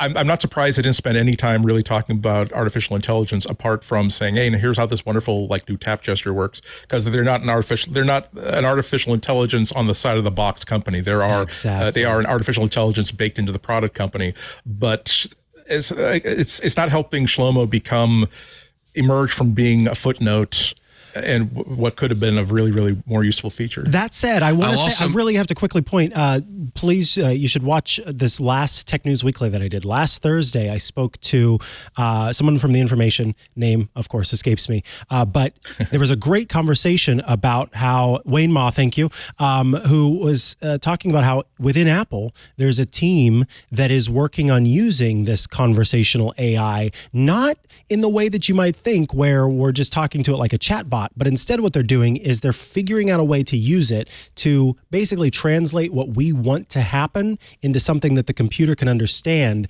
and leveraging shortcuts to make it happen. So you could say to Shlomo, hey, set up my calendar so I can have this event, and then also turn down the brightness on my phone, and could you also please make the lights set to green while I'm doing this all at once? And it could do that. And what's clever about that is it's Apple's way of avoiding a chatbot that starts being racist or starts being this or starts being that. If you don't let it just be a conversation between you and the chatbot, but instead let it translate what a human is saying into something the computer can understand on the back end. Very clever way of looking at this. It'll probably still turn the lights off in a very anti-Semitic way. this technology is fundamentally flawed. But yeah, that's why. Well, if it's named Shlomo, I'd be surprised. I don't know. We'll probably talk about it next week, but there are a couple of stories about Apple spending millions a day on its AI mission. And just as you said, Micah, I mean, when people talk about large language models, they don't know they're talking about large language models. They think they keep talking about chatbots when it really is one of the most powerful things. Not just be able to have a conversation with an AI and get answers and have it write stuff and do things like that. It really is about like, I recorded all during the keynote. I had like my phone like recording the audio. At the end of the recording, I had it take the transcript of you making and save it as a Google Doc, and then being able to apply an LLM to say, could you please summarize and bullet note like this entire transcript so that I could find exactly what was said and find 0 to like the actual details in the transcript. That's the sort of thing that I think that Apple is really, really eager to bake into its products when it can do things like have Shlomo say, summarize my email today, or even just the simple thing was, were there any really important emails today? Because that is such a simple sentence that every human being understands the inherent nature of, but for an AI, for a piece of software to understand that, okay, that means that if it comes from this list of people or from a stranger, but it's the language is in this particular tone or contains this kind of information or data, or it refers back to something that's A, B, and C, that's the sort of thing where we get real power, even if it's not necessarily connected to a speech language engine. One more data point. I just checked to order the Ultra, and the trade-in on an Ultra, my last year's Ultra in perfect condition, is $380. So they almost cuts the price in half on the Ultra. Of course, mine is in perfect condition, but with the titanium and the better, sapphire screen and stuff, there really aren't any scratches in, Are they in making daily you wear. Trade in the band that you first picked with it? They didn't mention the band, but if they want it, they can have it. I got I'm that just rubber curious band. for, I never wear it. The trade in. Yeah, I don't know. The way it works, you pay the full price, and then I guess they're going to give you a box, and if you send it back, you'll get the credit for $380, which is that's one of the ways Apple gets people into these devices is they are very generous on the trade-in. That's not bad. Three and a half bucks a month to use this watch, and you get the balance of that back and apply it to a new one. That's not bad. That's a good way of thinking about it. Actually, stop that, Andy. That's gonna... You're buying it on my card. What are you talking about? Oh, I don't need an Ultra 2. We're good there. But I will be draining the bank account for the phone, so don't worry. Yes. All right. Yeah, you can pinch, Leo. I'm pinching you, is it? Leo, when you come back to the office, you might find like the refrigerator, a couple appliances missing from the kitchen. You can't trade in an espresso machine for an Apple Watch. Just don't even try. Oh, put that down, Ant. Why does this conference room say Airbnb on it, Mike? Oh, no, don't worry about it. Don't worry about it. It's a new sponsor. We'll take a break, but when we come back, I will. Oh, look. Pinch it. Oh, that's dangerous. I'm crashing ahead. See, that gesture is multiply useful. What is that from? Yeah, what is that? It's in the hall. It's in the hall. Anthony I paint your that. head. Yeah. I paint your head.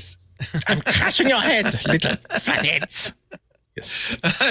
When we come back, I'm going to ask you all what you're buying and if the colors of the new Pro suit. And if they do, which color you'll be going with. You're watching MacBreak Weekly, the giddy MacBreak Weekly on the day of an Apple event. We're still coming off the high.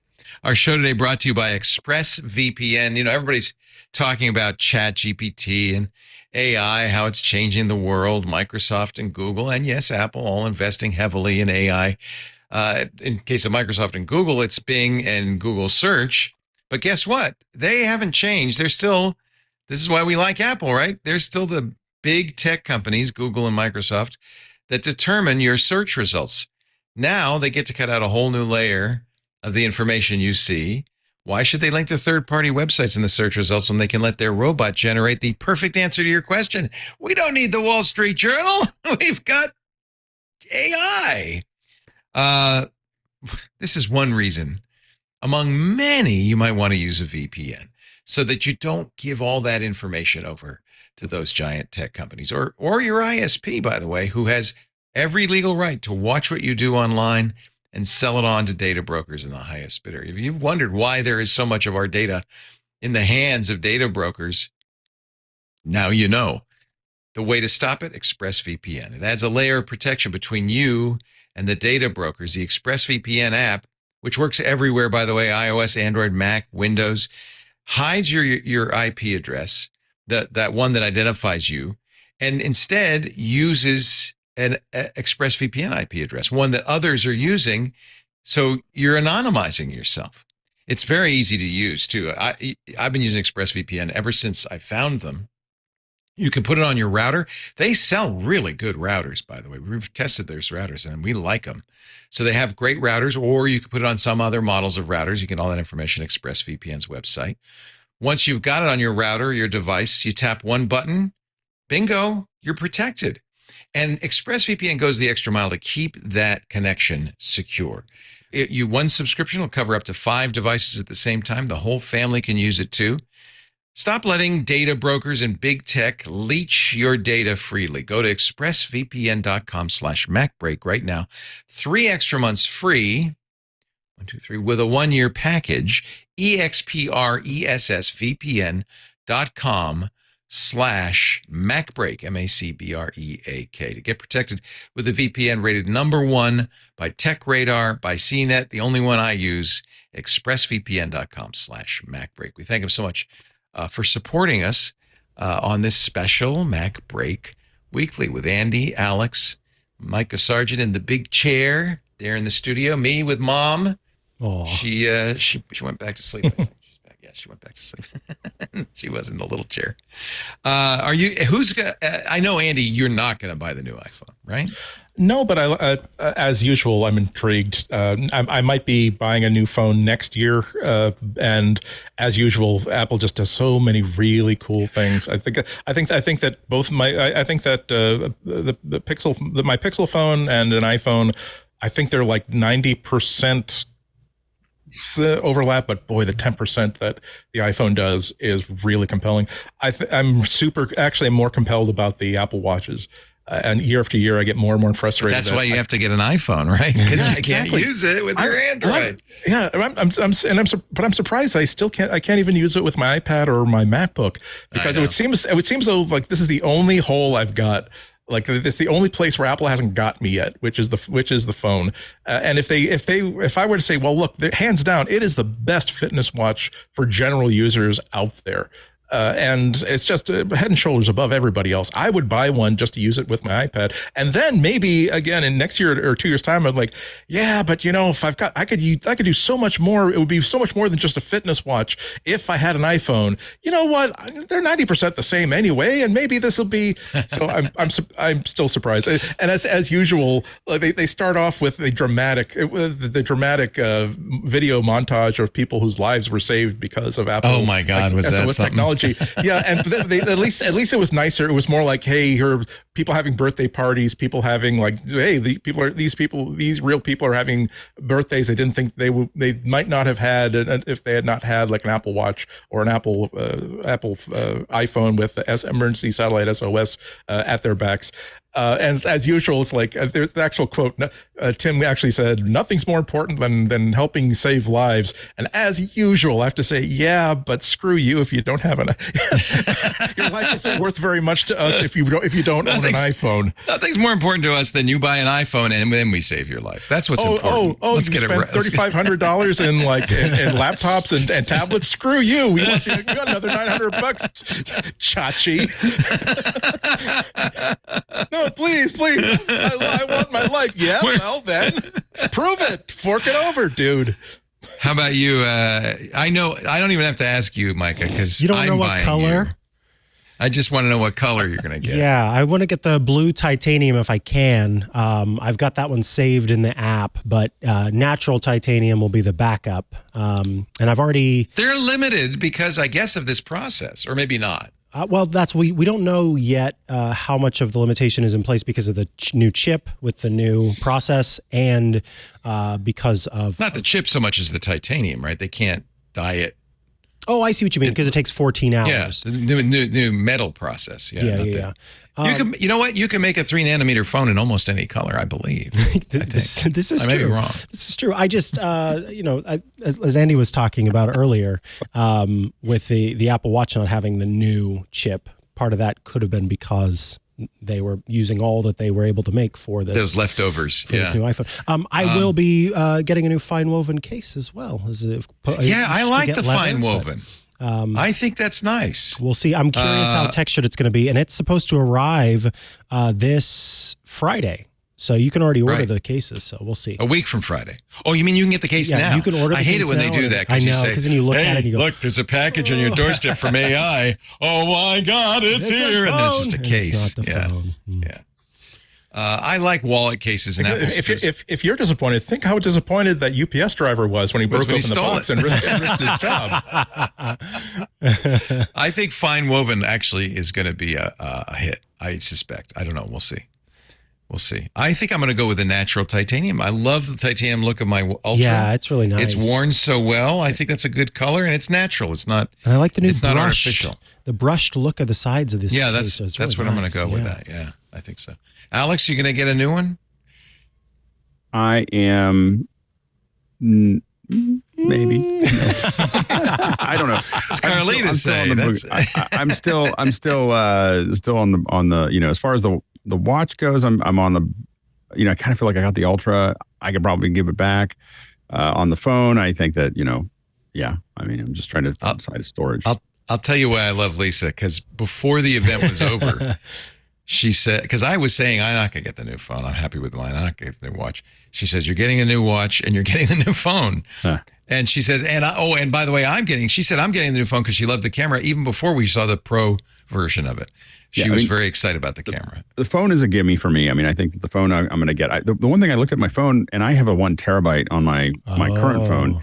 Do you use it up? I use 200 gigs. Yeah, I'm around 250, something like that. But I'm kind of like, but the thing is that what if maybe I haven't shot a lot of ProRes on it, And you might. So I keep on thinking that, and I might. So it's hard for me to, because the one time I got stingy about storage was my studio, and I still kick my butt. My own butt on that. I got 1 terabyte. I was like, oh, I don't need a lot of storage on my studio, but it's so fast that it really hurts to have to try to go out external. So I kind of feel like I'm on on how big the phone is. The watch, I'm really on the. I mean, my watch is fine. I have the Ultra. I don't need another. There's Ultra. no need. There's zero need. I think I'm just gonna. I usually. In fact, can't you do the pinch on your? Doesn't that work on existing? Is that going to be an iOS 17 feature, or is that? I thought that was an. I thought that was. It was a hardware feature. Yeah, it was a hardware feature of just this new series of watches. Okay. Yeah. So that the pinch is tempting. I don't know how often I would use it. I'm confused by that question. $350 on. It does work on. I mentioned earlier all of the. If you use the accessibility version, it works on very early Apple Watches. And it doesn't. So the way that they changed it is you can interact a lot more in this new version than you are able to do with the accessibility. It's the same pinch, but you can do different things. I mean, I have to admit that mine's a little warped in the sense that I feel like I should probably get it for the show. That I should have it for the show. So I feel like as we talk about a show. So, but to figure out whether I would actually use it or not. But I think that the phone. Yeah, I get the phone every year because of that.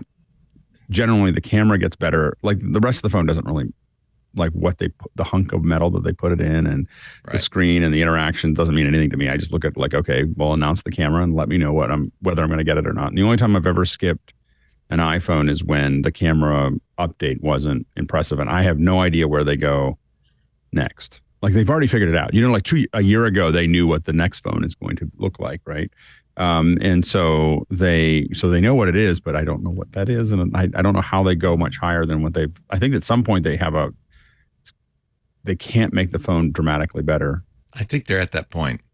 I don't know. These prison lenses were the big thing. I know this is I think that, but they haven't run out of steam, and every year I go, well, I don't know what they would do next. But who the real winner is of today, and I just remembered.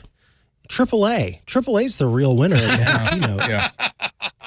I was saying during the event when they were talking about how your phone will call for, you can use the satellite phone to call for auto repair, like a tire replacement or a jump start, or you ran out of gas. And I said, oh, that's bad for AAA. And then they said, brought to you by AAA. yeah, exactly. Now we know it's good for AAA. They said it will work with other services. And as a benefactor of AAA last year, I love AAA. Yeah, me too. Yeah. Well, everybody, I think it's going to be everybody with an iPhone has AAA now. The 5 going down is so much bigger when you're standing outside your car than when you're driving.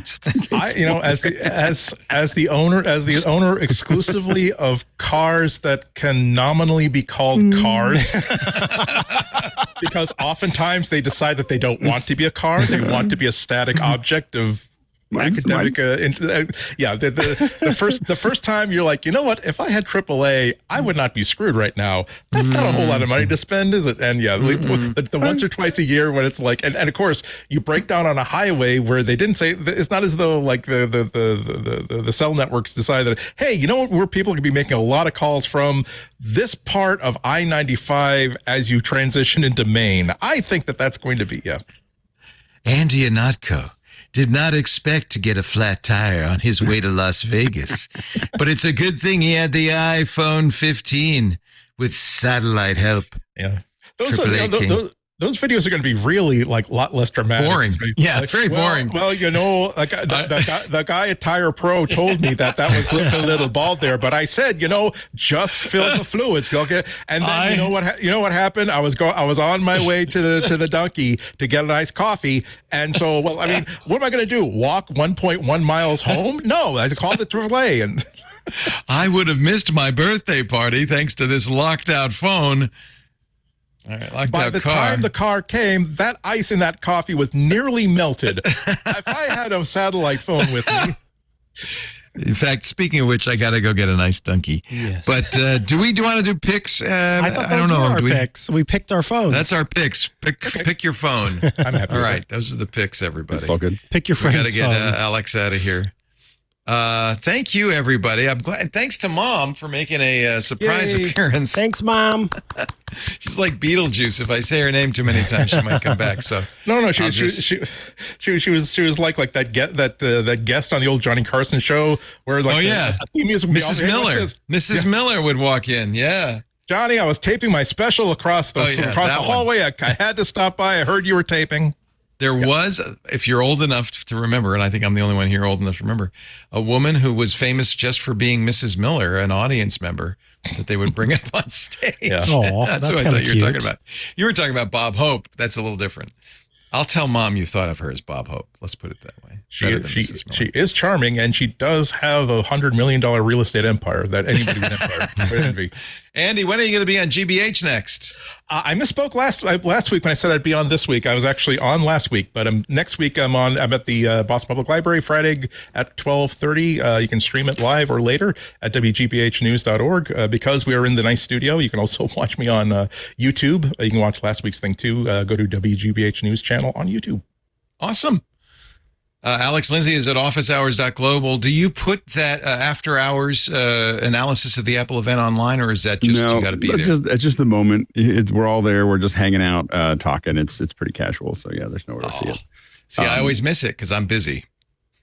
Yeah, exactly. We're both doing the same thing. Yeah, it's fun. It's pretty relaxed. Again, we break it down in different ways. So we're talking about the cameras and the transitions, and so it's not just because I don't know if I could watch it at this point without that. So we had Feather. I made Feather a pick a couple weeks ago after we saw it at SIGGRAPH, and we had the Feather team on this morning. Cool. And from Korea, and the Korean team came on, the designer and the community host, and it's just an incredible app. So we had a great time. We had the team from the Thursday Night Football on last week on Thursday talking about understanding HDR and shading and so on and so forth. I think like 100 people in the world know what they talked about have ever heard of what they talked about on last Thursday. So it's really exciting, and had a thing about mixing stations where you could control your mixer from lots of software last week. So there's a lot of good content, and we're covering IBC on Friday and Saturday. I will not be. The European team of what we're doing will be covering IBC in Amsterdam on Friday and Saturday. So it really is officehours.global all around the world. And of course, if you want to hire Alex, he'll keep you from doing that 20-minute bit with Octavia Spencer. Save you a lot of money. 090.media. Yeah, there was a great show last night with Talking Heads. What? I saw you did the Talking Heads show? I cannot confirm it nor oh man, I saw they were reuniting on an IMAX screen. Yeah. It was really fun. It was really fun to watch. Oh yeah, of course. Clever. Of course. Mr. Micah Sargent, you're going to, of course, have lots to talk about on Tuesday on iOS Today. We will talk about this on Sunday on Ask the Tech Guys. And then Thursday. Thursday is when I do Tech News Weekly. And I do want to do a quick little plug here. I am raising money for St. Jude Children's Research Hospital. So if you're not busy this Saturday at 3 p.m. Pacific, consider tuning in twitch.tv/RelayFM. I'll be running a D&D campaign where you donate to make things happen in the game, so you can summon monsters, give the players potions to help them out, summon random NPCs. I'm going to be kitted out in a costume. If we raise $2,500, I'll change costumes. I'm looking to raise $5,000. So it's going to be a lot of fun. These are high-level characters, level 20 characters, which is kind of the highest you can get in D&D. And all of the money goes to St. Jude Children's Research Hospital. So much fun. This Saturday, 3 p.m. Pacific, so consider tuning in. I didn't know you were a dungeon master as well, along with everything else. A jack of all trades, if you will. Very impressed. Thank you so much for filling in the big seat, Mr. Micah Sargent. Thank you for having me. Thank you. Yeah. Thanks, of course, to Alex Lindsay and Andy Anako, and thanks to all of you who join us. A lot of what we do here is sponsored by the club. Now 7,000 members strong. We're getting there. We're up to 1% of our total audience. I'd like to get to 3, 4, or 5%. Show them. They said it couldn't be done. What do you get? Lots. Ad-free versions of all of our shows, plus shows we don't put out anywhere else, like Hands on Macintosh with that guy right there, Micah Sargent. Hands on Windows with Paul Thurrott, the Untitled Linux Show with Jonathan Bennett, Home Theater Geeks with Scott Wilkinson. We use it to launch new shows. That's how This Week in Space got started. You can get into our Club Twit Discord, which is a wonderful hang, a really great social network for people who are Twit fans. And a lot of events, special fireside events are coming up too. You want to check those out. If you have not yet joined, $7 a month, twit.tv/clubtwit. We thank you so much, all of our Club Twit members, for your support. It's what lets us do what we do. I'll be back next week in studio, and I will see you all then. In fact, I'll be back next Sunday in studio with Ask the Tech Guys with Micah. Yay. In the meanwhile, I'm sorry to say, I've got to tell you this, and I'm going to do it myself. Let's get back to work, because break time is over. Bye-bye. Hey, we should talk Linux. It's the operating system that runs the internet, but your game consoles, cell phones, and maybe even the machine on your desk. But you already knew all that. What you may not know is that Twit now has a show dedicated to it, the Untitled Linux Show. Whether you're a Linux pro, a burgeoning sysadmin, or just curious what the big deal is, you should join us on the Club Twit Discord every Saturday afternoon for news, analysis, and tips to sharpen your Linux skills. And then make sure you subscribe to the Club Twit exclusive Untitled Linux Show. Wait, you're not a Club Twit member yet? Well, go to twit.tv/clubtwit and sign up. Hope to see you there.